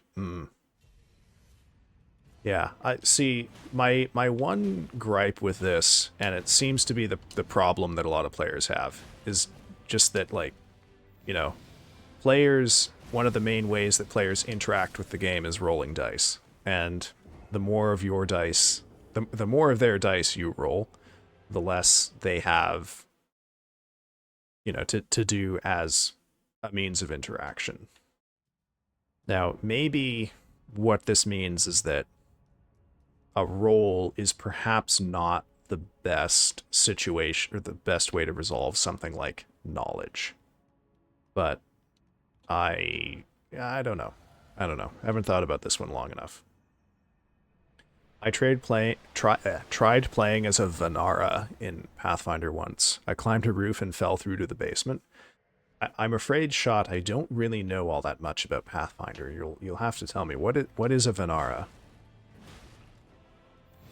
Oh, Oop. Oh shit! It's a monkey class. Holy shit! Like your class is just monkey. Damn.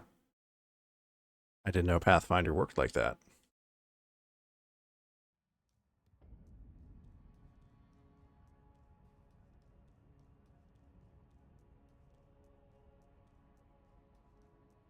I have to admit, when you said fell through from the roof to the basement, I thought you were about to tell me that a Vanara is like a being made of solid metal or something. Might be a case-by-case thing, like I assume the cleric has a surface-level understanding of other faiths. Yeah, and this is also an aggravating defect in the baseline of 5th edition, which is that it's very easy for the bard to know more about subjects of knowledge than the characters who are supposed to know about those subjects, which, to my mind, is a defect of jack-of-all-trades design space. Why you shouldn't do jack-of-all-trades. Turns out the roof had holes in it. When I fell through, the second floor had rotted out, and I ended up in a puddle face down in the basement. Oh, brother. The dice did not shine on you that day. The dice did not shine on you. The way that I've usually resolved that in my own games writing is I just have different DCs for different classes. Like, on certain subjects, the cleric only needs to hit a 10 to get the same level of knowledge that others would need like a 15 or a 17 for, because I just expect that they would know that, as you say. Ditto wizards and matters of arcane lore. And warlocks and things that pertain to their patrons' interests. Oh, you never played Pathfinder again after that? Damn. Too much monkey business, huh? Or perhaps not enough. Oh, not this. Okay, that's fine. Stagger. God damn, there we go.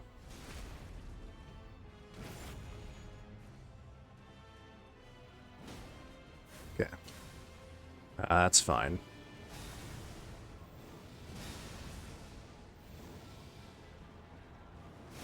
Whew, okay. I don't know why that attack specifically causes me to sweat so much.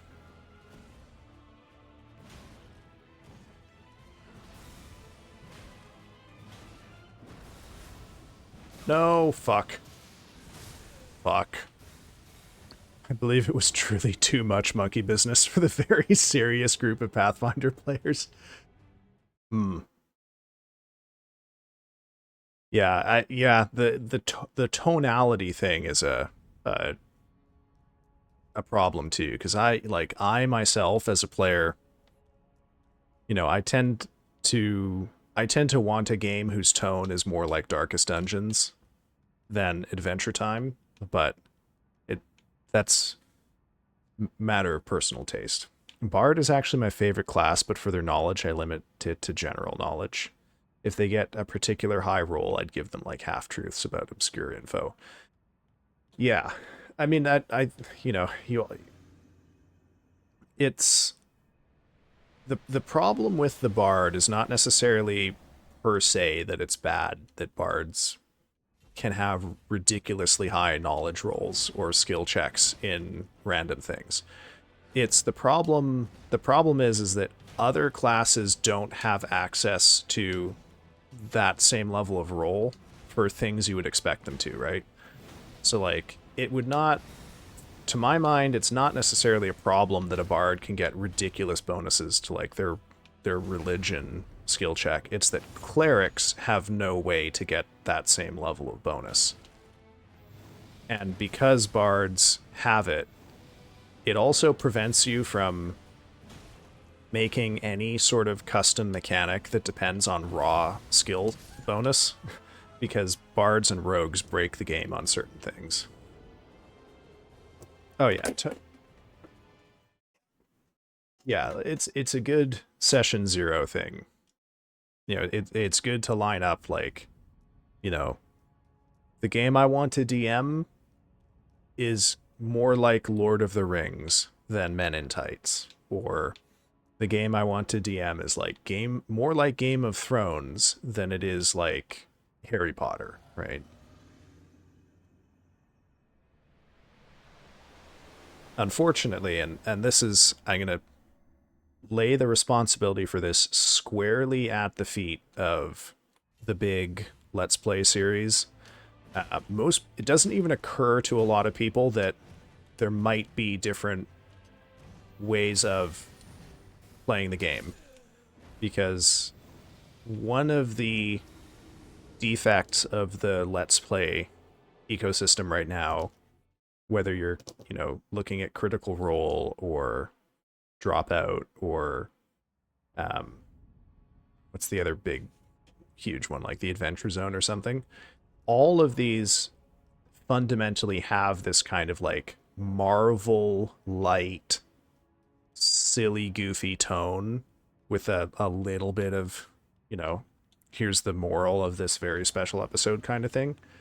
And if you're into D&D because you like the actual plays and that's your frame of reference, it might not even occur to you that there are people for whom would like that would kill their fun because they want to play Lord of the Rings or they want to play Diablo tones. So that to me is like it's a serious problem, but it's a symptom of the broader problem that people are being introduced to the game via something that doesn't really accurately represent the game. Yeah, I treat it as different knowledge pools. It's not like in a book or anything. I've just DM'd for 20 years and it's what I feel is good. Absolutely. The Tasha Cauldron book that came out a little bit ago, I call Book of Mother May I, because it's just giving you permission to homebrew. Yeah. I would have loved to roleplay appropriately, but they literally would not answer my questions about how to play. And just kept saying, you can say anything, no boundaries. For a monkey means a no boundaries monkey. Yeah. Yes, it's I hear a lot of stories about people who end up in groups where no one has any patience for someone who hasn't played before and needs to learn how to do this stuff. And like, why would you invite someone new if you're totally opposed to helping them? This makes no fucking sense to me. I will grant I'm something of a specialist DM for first-time players. I love to DM for people who've never played before. But, like, there's so many ways to avoid exactly that problem and to not make people feel like their lack of knowledge on their first time is like some sort of fatal mistake on their part. Like, if you're really worried about that, just fucking invite them to hang out and watch. Or, like, you know, have them, you know, like, you can have a one-on-one session with the DM. Or, you know, you can just be like, for me, I've never, because it's, to my mind, at least for 5th edition, maybe it's different for Pathfinder, it's very easy to teach someone how to play the game during the game.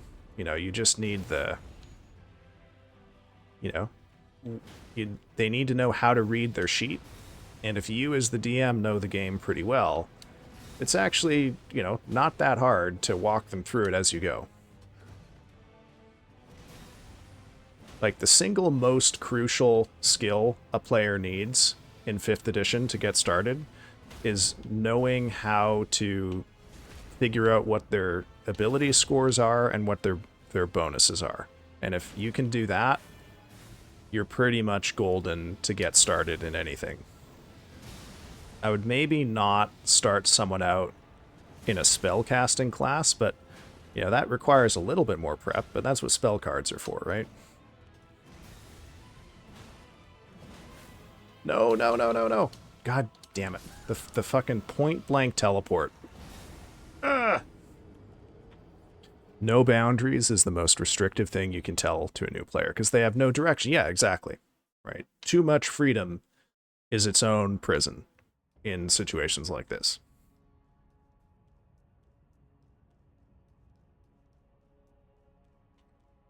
Silly, silly, silly.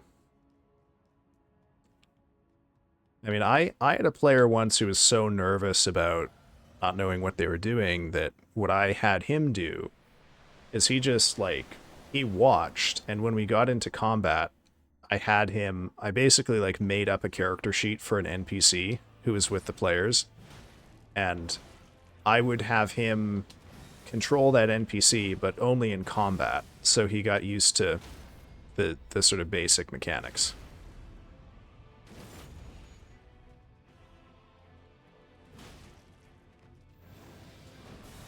That worked pretty well.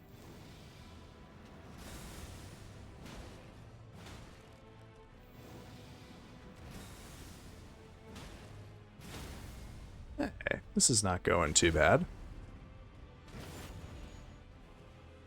Teach them how to read the sheet and let them spend the next 20 minutes thinking about their character. And ask them, how would Jethro respond to this? Don't ask, what do you do? Because that's a different question. Yeah. Oh, no. Oh, I didn't roll in the right direction. Fuck.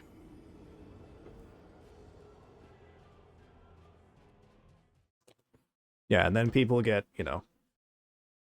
There's also, like, the tape. I understand the mechanics of the game because of game like Knights of the Old Republic, but I didn't know how to do these menu commands in real life. Yeah. Especially, like, with Pathfinder, my understanding is it is mechanically a much more complex game than 5th edition. Or I should say, let me reframe that.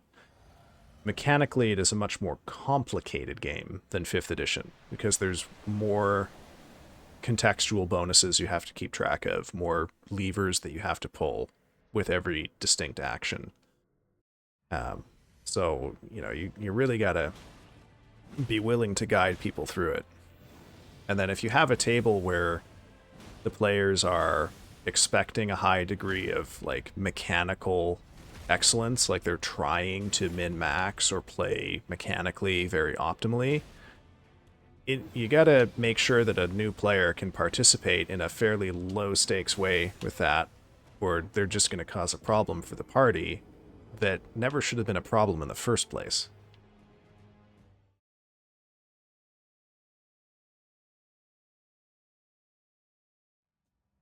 Okay, we're gonna do one more pull, and then we've got to go for an ad break again. So, let's hope it's a good one. Maybe we can see the Elden Beast again today. Goal was 3, and we've got to 3.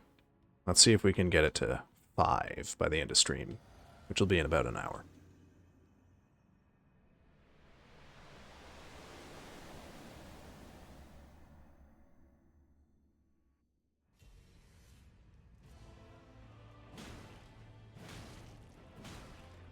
But, oh man, I am now wondering, I'm thinking, how much work is it going to be to port all of my old 5th edition homebrew over to Pathfinder? I've run SEAL Team 6 games. I don't invite new players to that. I invited the people who I know want to min-max and know how. Yeah. And are fine with me min-maxing. Yeah. Like, I mean, I get it if, you have a SEAL Team 6 group and then they have, like, friend number 7 who is not a member of the SEAL Team 6. How do you get them to play with you? I mean, run a one shot at a lower power level. Let all of the min-maxers play a level 1 character with their friend who doesn't know how to play the game. Right? Where it doesn't matter if they fuck up, because it's not everyone's main characters kind of thing. I'm doing 50 to Pathfinder. It's not as bad as you think. Okay. I will take that into consideration.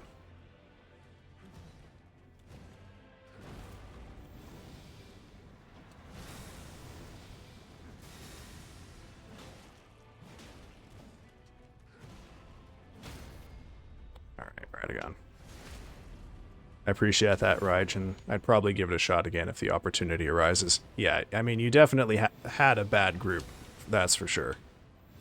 I mean, who invites someone and then, oh fuck, doesn't want to help them learn the action? Yeah, the action, I mean, I like the action system in Pathfinder. I just have no idea, exactly when to split the difference between, how many action points something is worth. Okay. We got ads coming up here in a couple of minutes, so we're going to pop over to the pause screen here. We're going to take a 3-minute ad break, folks. Go grab yourself some food, go grab a drink, go take your medicine if you got medicine to take, or get up, walk around, and stretch. You can do all that in 3 minutes, and I will see you when the ads are done. Bye-bye, folks.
Alrighty, folks, looks like the ads are wrapped up, so we're going to get back into the game here in just a second. Oh, hey, welcome in, Axe of Fury.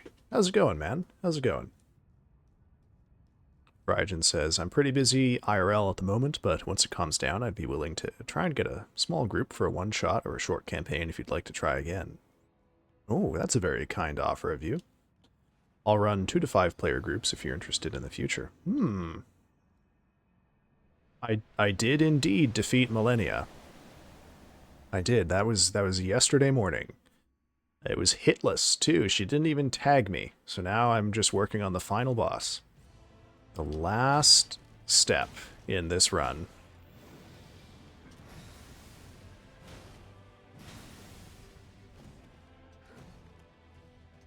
Oink. Oh, you you got auto-modded, Axe. But yes, the motherfucker, as you say, did in fact get it done. So now just this, hopefully much easier fight to get my head around. Unfortunately, it's, it's basically 2 fights sutured together. The second phase is basically a completely different battle.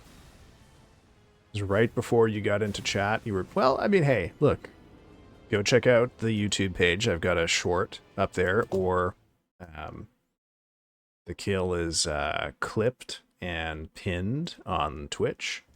And actually, I guess I should probably make a highlight of the entire kill, because I think I've only clipped just the ending bit.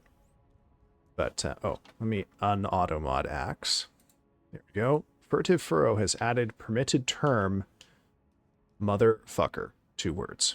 Very good.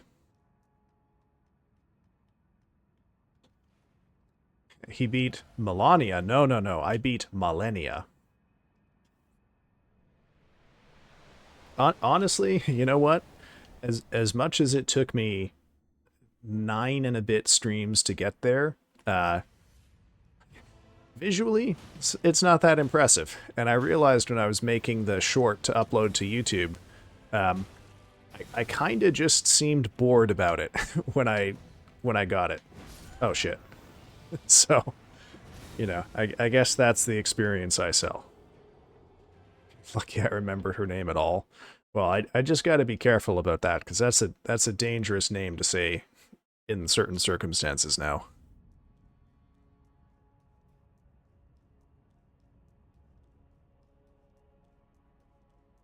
Oh.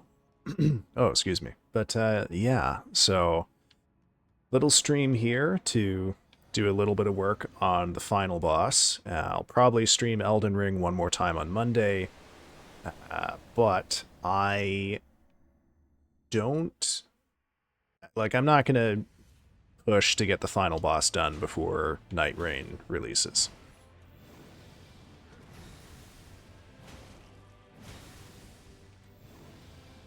Whoop. Because I would honestly like to play something that's not Elden Ring before we go to Night Rain. I want to fill in a nice little spooky game or something before we get into the meat of things. No, not the teleport.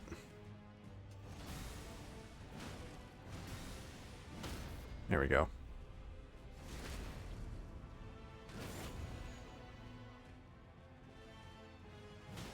Yeah, I badly wish Radagon were his own fight and the Elden Beast were its own fight.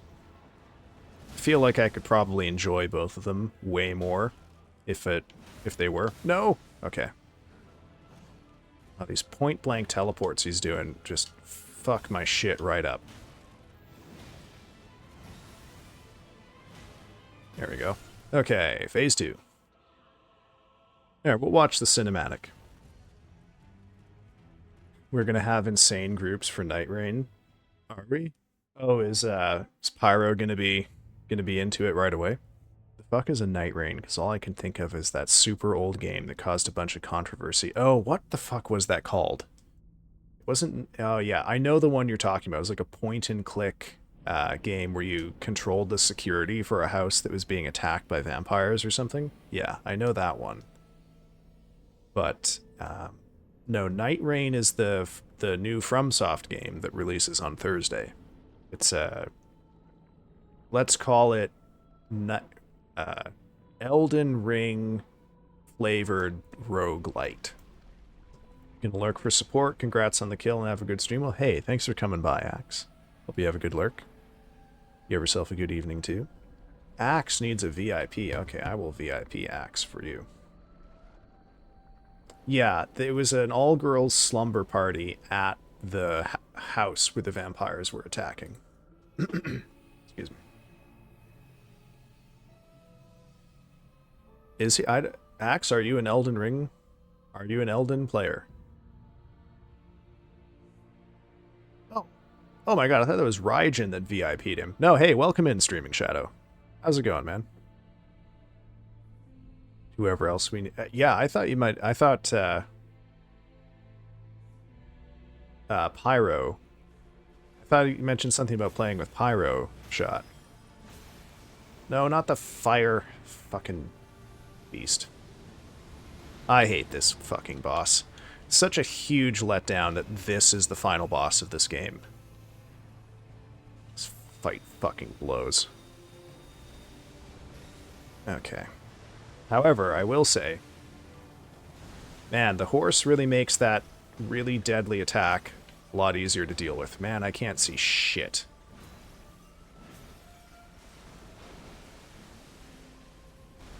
Oh, damn. Okay. Pyro is into, I'm sure he's kind of new, though. We just helped him beat Elden Ring for the first time. Night Trap. Yes, that's the one. You went to a Brazilian steakhouse. Holy shit. What is, like, do the steaks have no hair on them? Like, what makes a Brazilian steakhouse a steakhouse?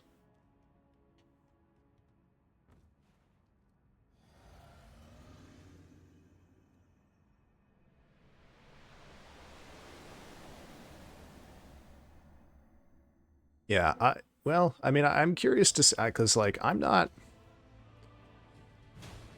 in Texas and something I can't find can't find good steak? That's a shame. Why does the steak in Texas suck?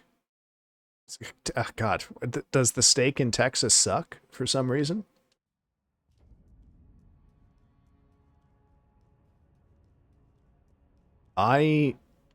Well, I mean, look, I'm a vegetarian, man. I don't know what makes for good steak. You'll have to cut me in on the secrets here, because even when I was a meat eater, I didn't like steak. Excuse me, sorry.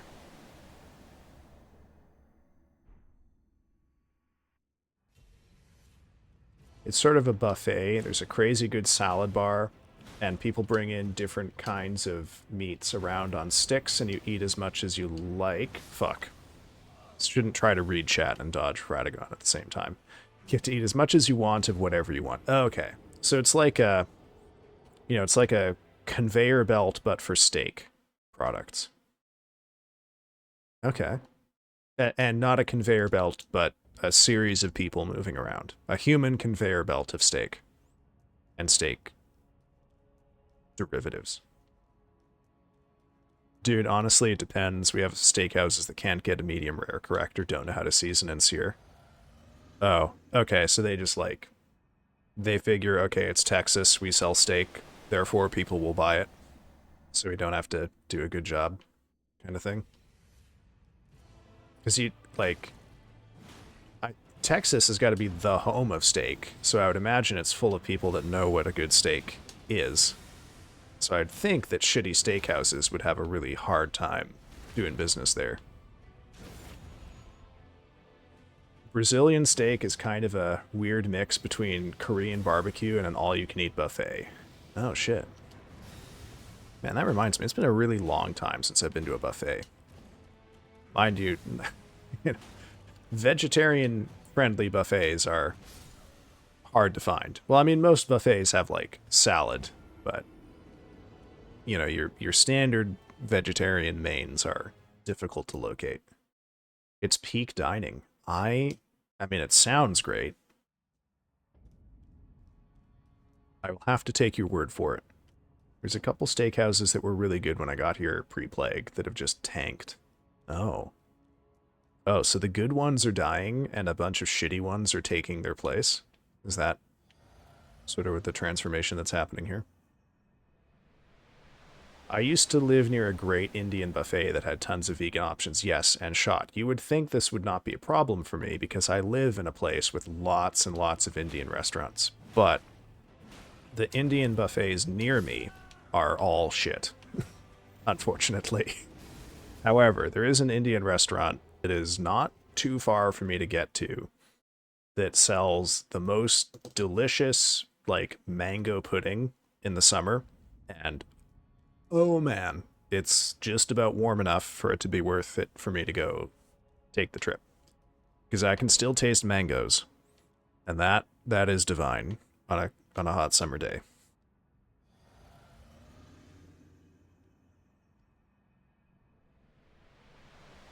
Actually, the last time I was in a buffet was when I was in Montreal. And there was just like fully a vegetarian specialist buffet there. And you know what? It was really good. It was expensive as hell. God damn it, Radagon. But it was, you know, it was a decent night out. Don't know if I would go there regularly if I lived in Montreal because of the cost. Fucking goddamn. Yeah, pretty much. There's places that sell like passable steak, but I've had trouble finding like a good steak, if that makes sense. Yeah, it's the steak houses are getting slopified. It's this the steak houses are now selling just the bare minimum of steak content, and they don't care about the quality. Now, why would that be? Like, is it because they don't want to hire like good cooks? They want to pay people shit? Is it because they can't get a hold of like good steak to cook? Is it because these places are managed by bean counters who don't give a shit about steak and just care about throughput? I don't know. I mean, I don't know steakhouse economies, so.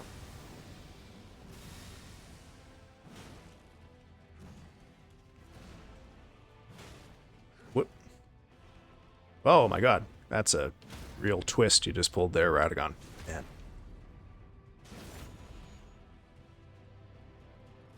Bonk. There we go. That's what I wanted. Oh, I just noticed Radagon is barefoot.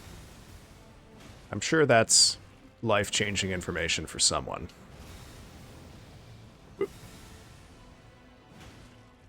Damn it. Yeah, look, man's got his grippers out. Which I guess are also technically his wife's grippers, but such is life. When you and Marika share but one body.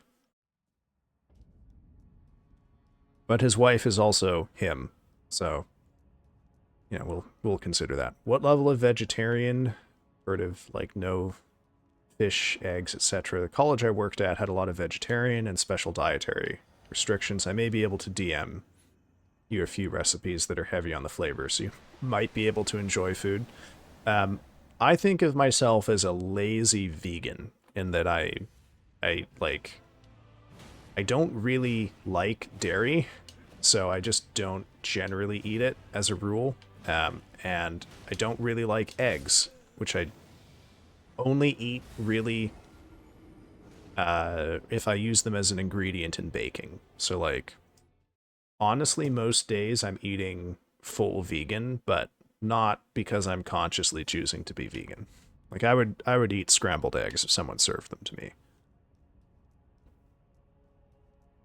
I am a filthy bean lover in terms of like real actual beans, not not the 10 beans that are at the end of Radagon's feet. No, those are beans for somebody, but those are not beans for me. Those beans will not make me toot for joy if I eat them. Oh fucking goddamn it. That was the worst one yet. I don't do meat, eggs, or dairy. I grew up eating no vegetables. My dad was a butcher. It's mostly a preference thing and not like a dietary restriction that would make you unwell. Well, if I eat too much dairy, I will experience digestive consequences. But that amount is hard to reach usually. I appreciate it, Rajan. I mean, there's no rush on this. Like my sense of taste is very slowly coming back. It's just coming back really fucking slow. You know, in the last 6 months, I have gained the ability to taste sweet things a little bit more.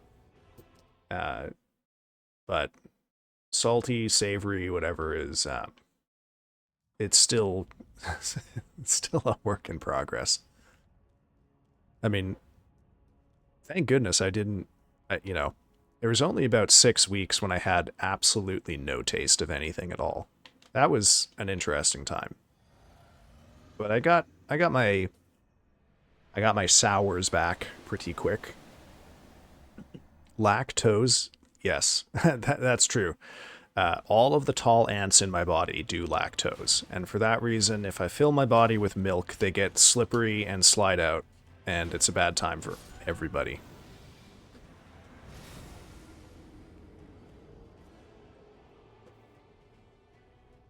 Yeah. And, all of the ants that have colonized my body live in my colon, so when they slip out, it's a bad time for everybody. Me and my mom also lost our sense of taste for a while. She still has it pretty bad, so this is just something I toy around with. You're vegan adjacent, so it's just turning the difficulty knob. Yes. I am all about turning knobs to make things harder and more annoying.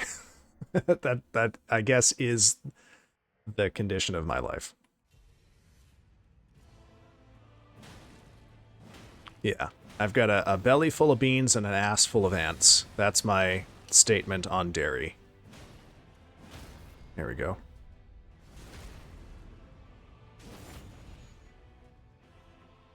Ah, bad timing. Too early.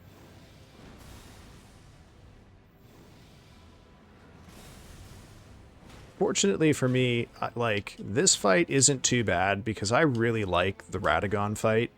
So I don't mind having to do it over and over again to get practice on the Elden Beast. But, oh man, what a nightmare it would be if I had to do, like, the Rykard fight. Oh, fuck, that would suck so hard. A bucket full of spiders to help later. Maybe able to do a basic mango chutney. I bought a mango chutney from an Indian grocery store a couple months ago. It was nice. I mean, I could taste the mango. I did kind of feel like I was not getting everything out of it. But, I mean, the thing you've got to keep in mind is that my attitude towards food has, like, rewired itself to accommodate the inability to taste most things. So, like, December 2023 me would have gone fucking cuckoo for Cocoa Puffs to have access to recipes that I could taste. I would have been all over that shit. But the me of now has just, like, forgotten what the pleasure of food is, so I don't feel the drive to recover it, if that makes sense.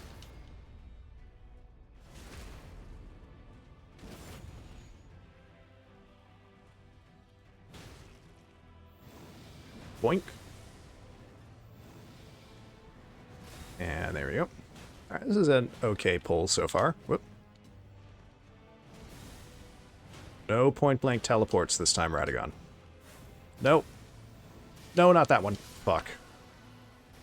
Okay. Man, there's a fussy fucking timing on that one. Yeah, I get you, but I'm a foodie, so I have to attempt to fix it. Well, I mean, I admire that, but I don't want to set any expectations here. I believe I've mentioned this on stream before, but my roommate is a Michelin star chef, And she has tried and has not consistently been able to make food that I can taste.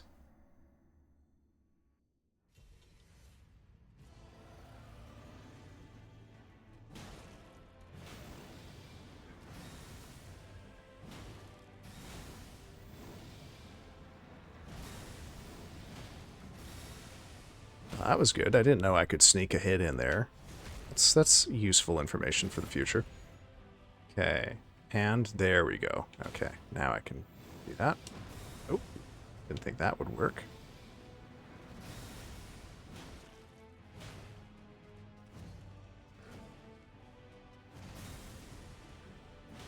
Shit. I don't know. Oh, man.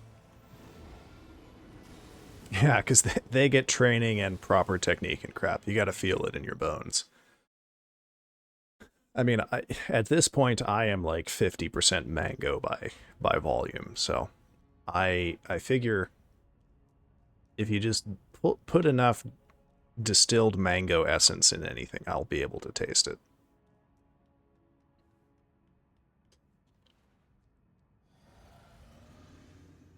So I'll admit I haven't looked into the biology of this for quite some time.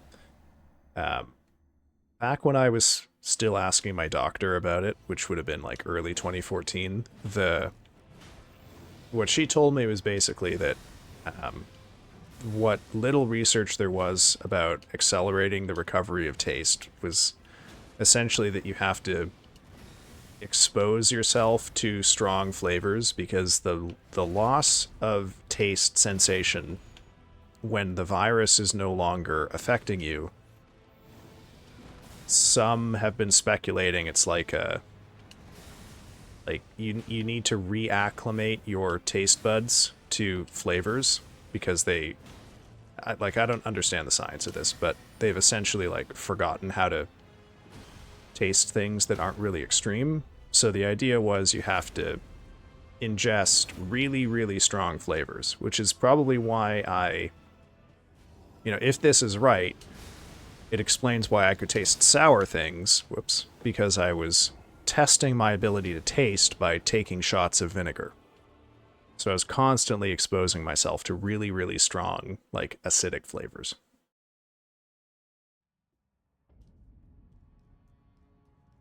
Yeah, I still can't taste garlic and it drives me up the wall.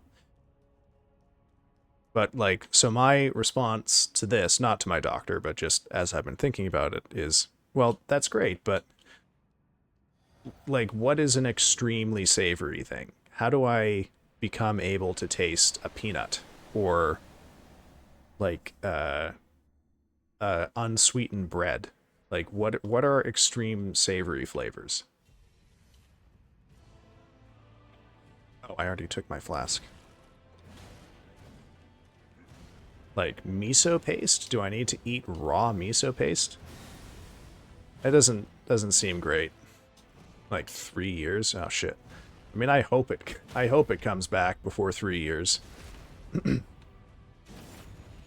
Unfortunately, when I have looked into how long COVID taste loss can last, the way that it's basically worked is that in December of 2023, the reports I was reading were saying that it's not permanent, but some people can take up to, a couple years to get it back.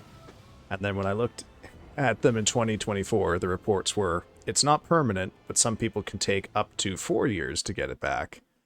And then when I looked at the beginning of this year, the reports were it's not permanent, but some people can take, 4+ years to return to normal flavor. So I'm starting to think that the answer might be we don't actually know how long it can take. Umami style dishes are the most savory thing I can think of. Like, I don't know, that you can like buy that at Kroger's. Like like should I be taking fucking shots of raw soy sauce? Should I be getting that like really thick dark soy sauce and just drizzling it right onto my tongue like fucking spoonfuls with my tea in the morning?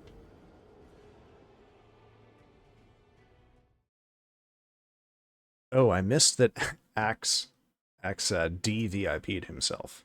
Let me get that here. Boink. There we go.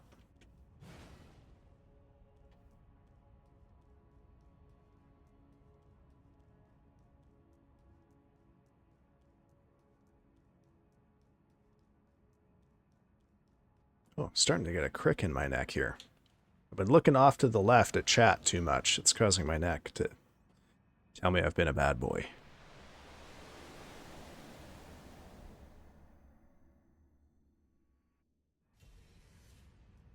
Also, okay, I do like the cinematic. I kind of wish there was a setting I could put into the game that's like automatically skip battle cinematics if it's the second, or like if you fought the boss once, auto skip the cinematic. But oh well, this is just me finding shit to complain about.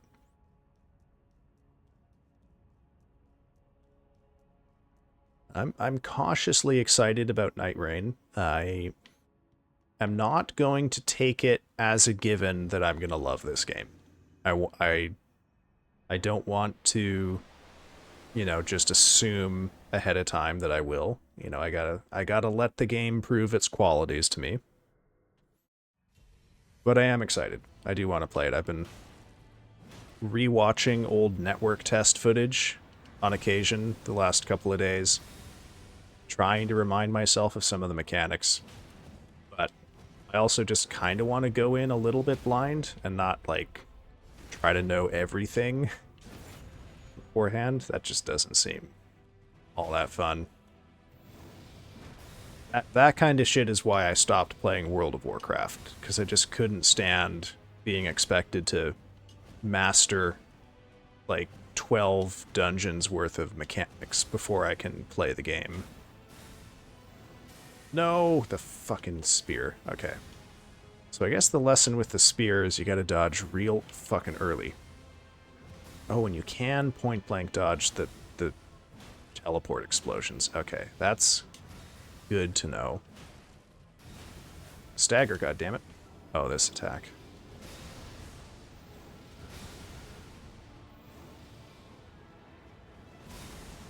Dates and prunes probably, but I'm not eating those straight. Yeah, who would? I don't blame you. Well, I mean, I guess there are some cases for doing that. What a cool looking boss. Oh, hey, welcome in, Abzu. How you doing? Don't usually see you around on Saturdays. Are you streaming today?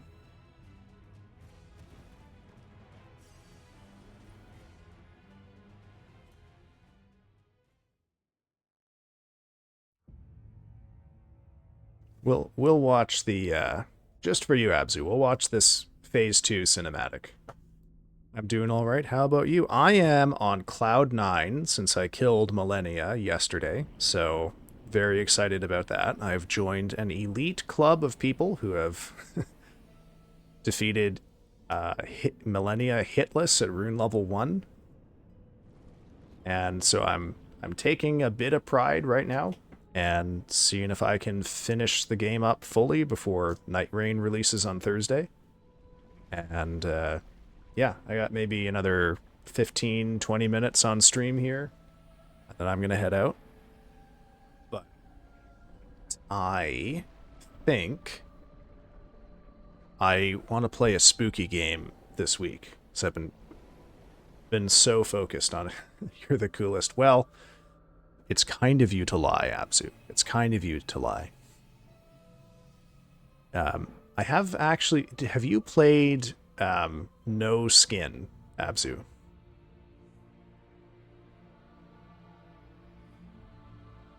I will say the Phase 2 boss, Elden Beast, very pretty. Hate this fight. But it is pretty. There's no getting around that.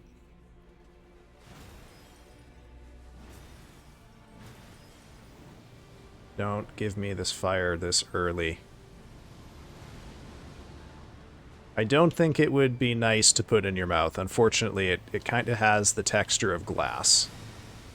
Oh, I can dodge over that attack. That's good to know. Oh. Oh, I got tagged by something. Fuck. Oh, now it's not hitless. That's a shame. Oh, that's good news. No, it's not. The attack still went off a little bit. Oh, it was... It... Honestly, you know, you can go watch the clip where I did it. I kind of look pretty bored.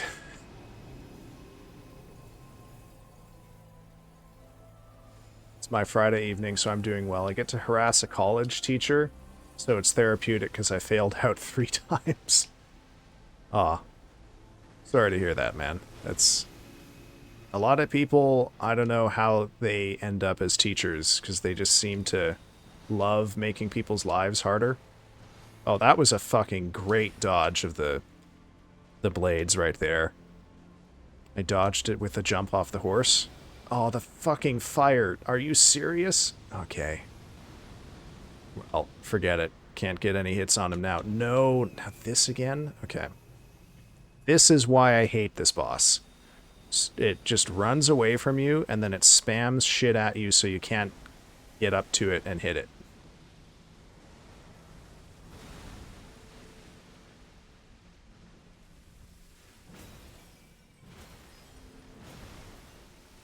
Sorry, I'm trying to lock in a bit here. Can't look at chat.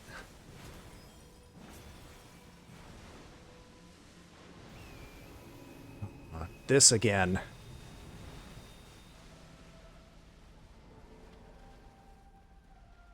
Oh, why did I thought it was gonna throw blades at me. No! Fucking fire. Okay. Damn it. Ah. I stood in the arc. That's a shame. Oh well. So I was going to college because I was forced to, not because I wanted to. The horse is so chubby and cute. He's kind of a goat horse. He's got a little goat belly on him. Can I get on him here? No. Okay. But his name is Torrent. I call him a horse, but honestly, it's not clear exactly what he is. Now, you know what? We actually know what Torrent's favorite snack is, and it's not sugar cubes, it's berries. Yeah, he's friend-shaped. He's a friend-shaped pony with goat horns.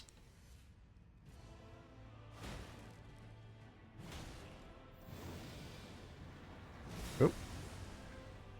Well, my goal was to get to phase 2 3 times this stream, and I think I'm on like 6 times or so now. And that was actually a pretty good phase 2. So, honest, maybe it's hypothetically possible I beat the boss on Monday, but I don't want to get ahead of myself here. But once that boss is done, my rune level 1 run is done for the foreseeable future. Fuck! No. Oh yeah, Radagon is a handsome man. Reminds me of the time Punisher stole Thor's goat to pull the Punisher van so he could go fight frost giants. Oh, how far the mighty have fallen, reduced to pulling a van. Also, man, what is going on with the Punisher that all he can afford is a van? I guess he likes to keep things low-key. Maybe it makes sense for him. So, okay, so Abzu, you haven't even heard of No Skin. Okay. So the two, indie horror games that are currently at the top of my to-play list are No Skin and Look Outside. But both you and Nyx have played Look Outside recently, so I think I might go for No Skin, just to throw some variety into the soup here. But definitely I'll be on to Look Outside once I'm done with No Skin.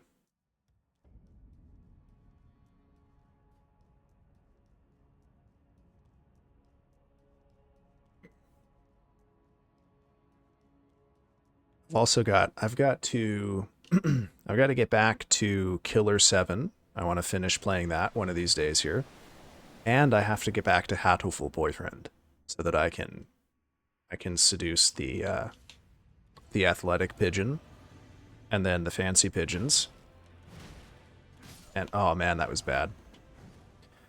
And you know, I think the only thing I will maybe do a little differently is I might restart Killer 7 on the lower difficulty, because I blow ass at shooters, and I I don't want to be a hardcore dork about Killer 7 quite as much as I want to simply play the game. So we will see. He legit bought like an old contractor van and keeps an armory in there, and people call it the Punisher Mobile. He's a very serious character, I assure you.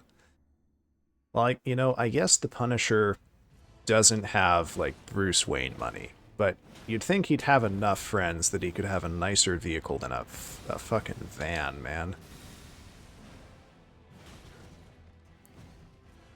Like, oh man, Punisher does some hardcore shit. Like, can you go off-road with a van? That's got to be a limiting factor in your capacity to exert violence.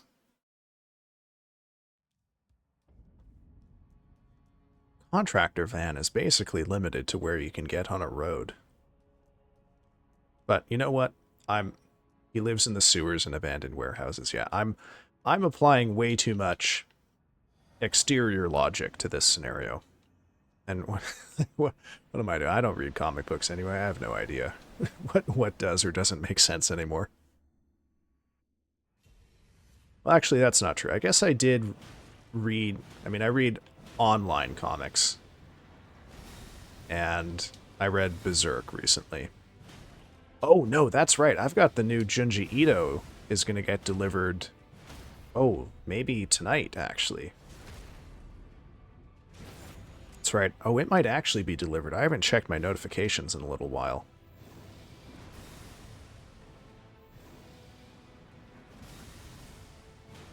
The new hardcover collection that Viz put out, I think it actually came out in March, but I missed it. So I will, yeah, what is the name of it? Let me double check that here. It is called. Oh, I'm gonna be closing stream up here in 15 minutes anyway. So, it's called the Liminal Zone Volume 2. That's the new one. What is my favorite story by Junji Ito? Ooh, that is a good question. Hmm.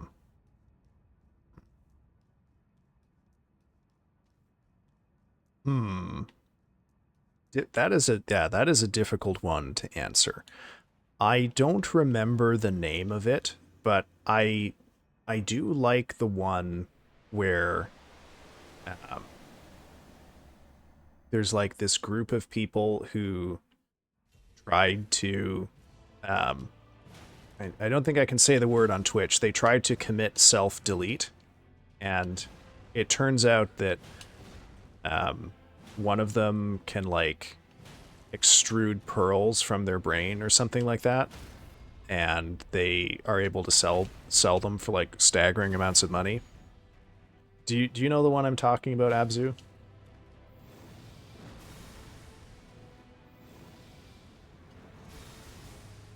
Black Paradox, yes.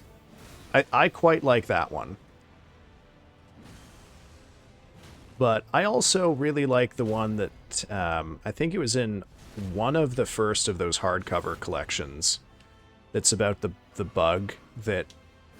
Actually, you know what? I can't quite remember actually. Oh, what am I doing? I want to get up close to it. Oh no.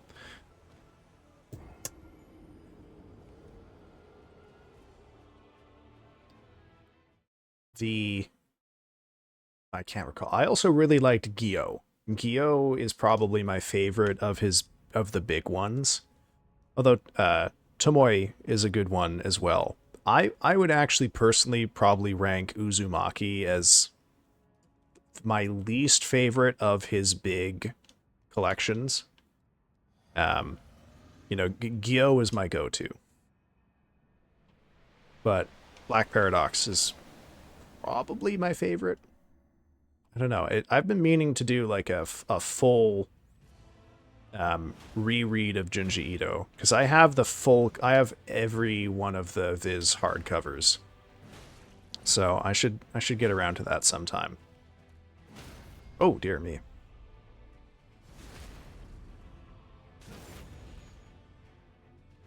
Um, a Gyo-based perfume in a fish bottle. While cleaning, I found a bottle of scotch I forgot about. Damn. Secret scotch you didn't even know you had. My white whale abzu for horror manga is actually Hideshi Hino's Panorama of Hell. Are you familiar with that one? It it is very, the last I looked, it is very hard to find in English and very expensive. But I have read it online and it's incredible. I also quite like Cat-Eyed Boy, which was a horror manga from, I think, the late 60s. Glenn Levitt, 18 year, might have a little treat. Very nice. Very nice. I can't confess that, you know, much like meat, I don't partake of the drink all that often. But I will take your impression that that's a good vintage. Horror manga? I haven't ever read a good one. Should I look into this author? Oh yeah, Junji Ito? Absolutely.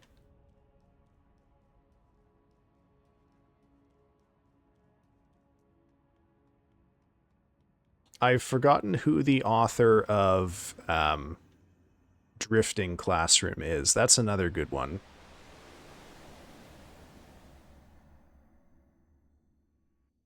Yeah, I'm gonna I didn't like Tokyo Ghoul all that much. I have to confess.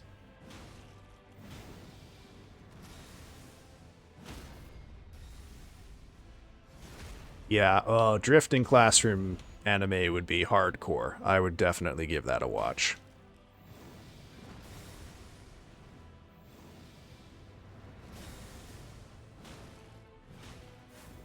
Whoop. No. Oh, wow. I accidentally managed to dodge that point-blank teleport.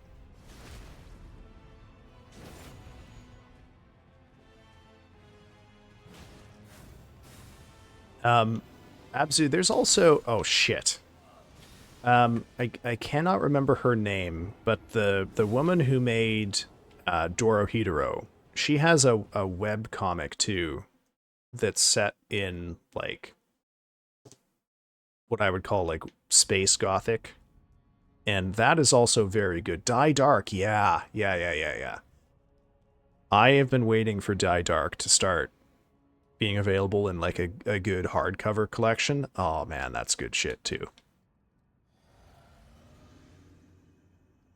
One of my favorite manga is actually getting a season 2, and I'm pleasantly surprised it's getting adapted. Undead Unluck. I'm not familiar with that one.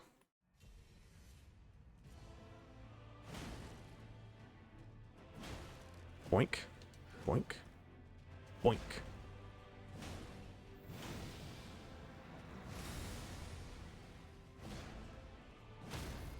Is Dorohedoro getting a second season? I thought that they had let that become, like, vaporware. Is it actually happening for sure? Because that would be huge, if so. They confirmed it a while ago. Holy shit, I missed the news. Well, that makes my night. Holy shit, that's incredible. Oh yeah. I really, really like Dorohedoro. I'll admit I first watched it during a weird period in my life. Summer of 2020, both my dad and my grandma got very, very sick and almost died. And I couldn't go see them in the hospital because of COVID restrictions. So there was a period of time for like late June through to the middle of August when I was like completely just like out of my mind because I had to plan 2 Zoom funerals just in case shit went down while teaching and while in lockdown. And so the main thing that I would do when I wasn't doing that is I would watch anime, and during that time I binged all of Evangelion. I watched all of Parasite. I watched all of fuck, what was it called? All of Dorohedoro. I watched that anime. No, I read the manga that's like about a group of kids that get trapped on an island full of huge, awful bugs. And I also watched all of Full Metal Alchemist and Violet Evergarden. So that should tell you a bit about where my headspace was at this point. But I'll always remember Dorohedoro because that was the first one I watched, and I loved it so much I kept watching all of the others. Oh hey, welcome in, PJ. I'm afraid to say we're gonna be wrapping stream up here in about 5 minutes. But glad to see you popping around. I saw you were streaming earlier. How did things go? I'm sorry I didn't quite see what you were streaming.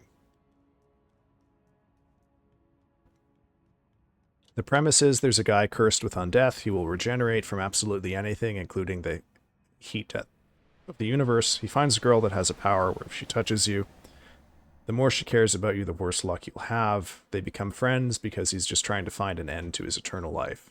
And if anything will end, it'll probably be bad luck. Huh. Now, seems complex. EJ says, that's alright. At least I can hang out for a little bit. You're playing Raft. Oh, is that... Okay. I think I know that one. You're on a raft, right? And you have to, like, get supplies out of the water and sail to islands and, like, build machines so you can escape or find civilization again. Oh, gotcha, you fucker.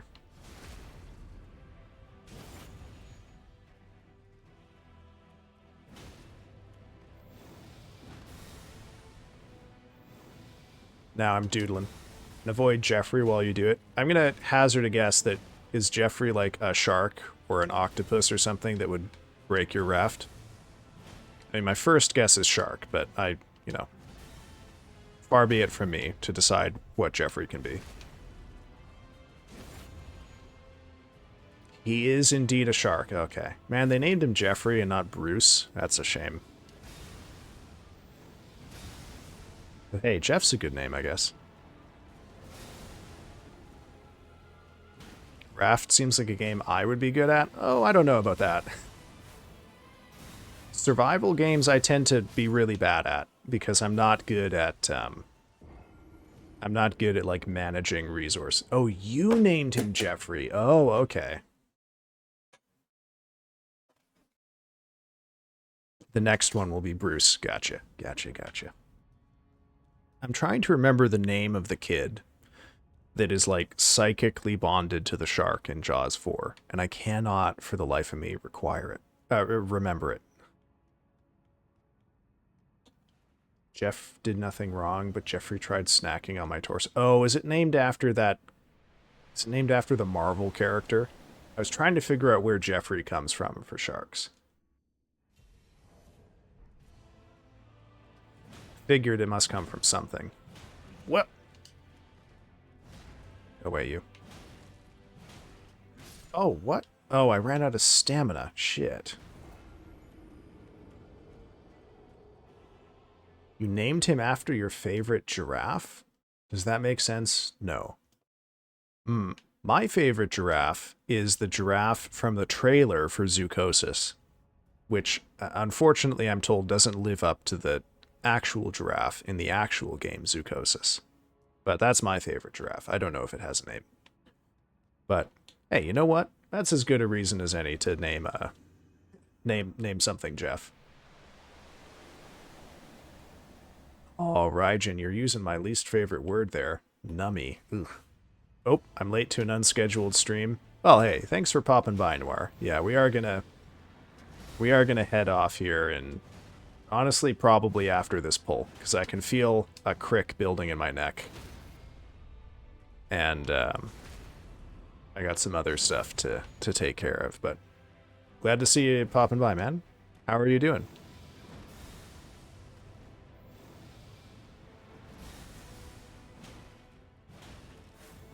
Oh, no. Oh, well, that's an ignominious end. Jeffrey does feel like a really good giraffe name. It's a stronger name for a giraffe than it is for a shark.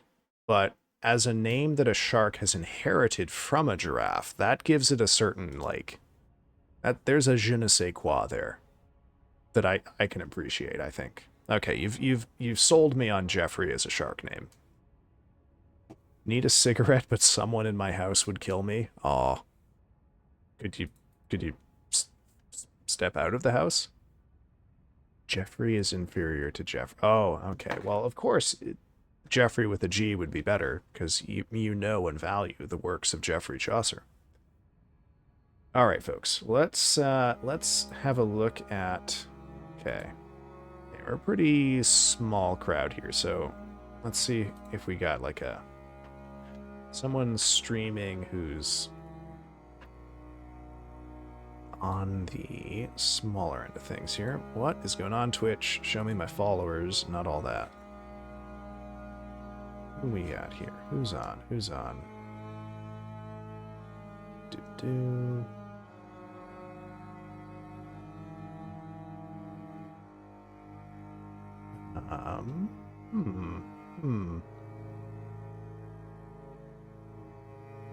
I'd say go raid Jam, but she's vibing. Oh, Jam, are you still live, PJ?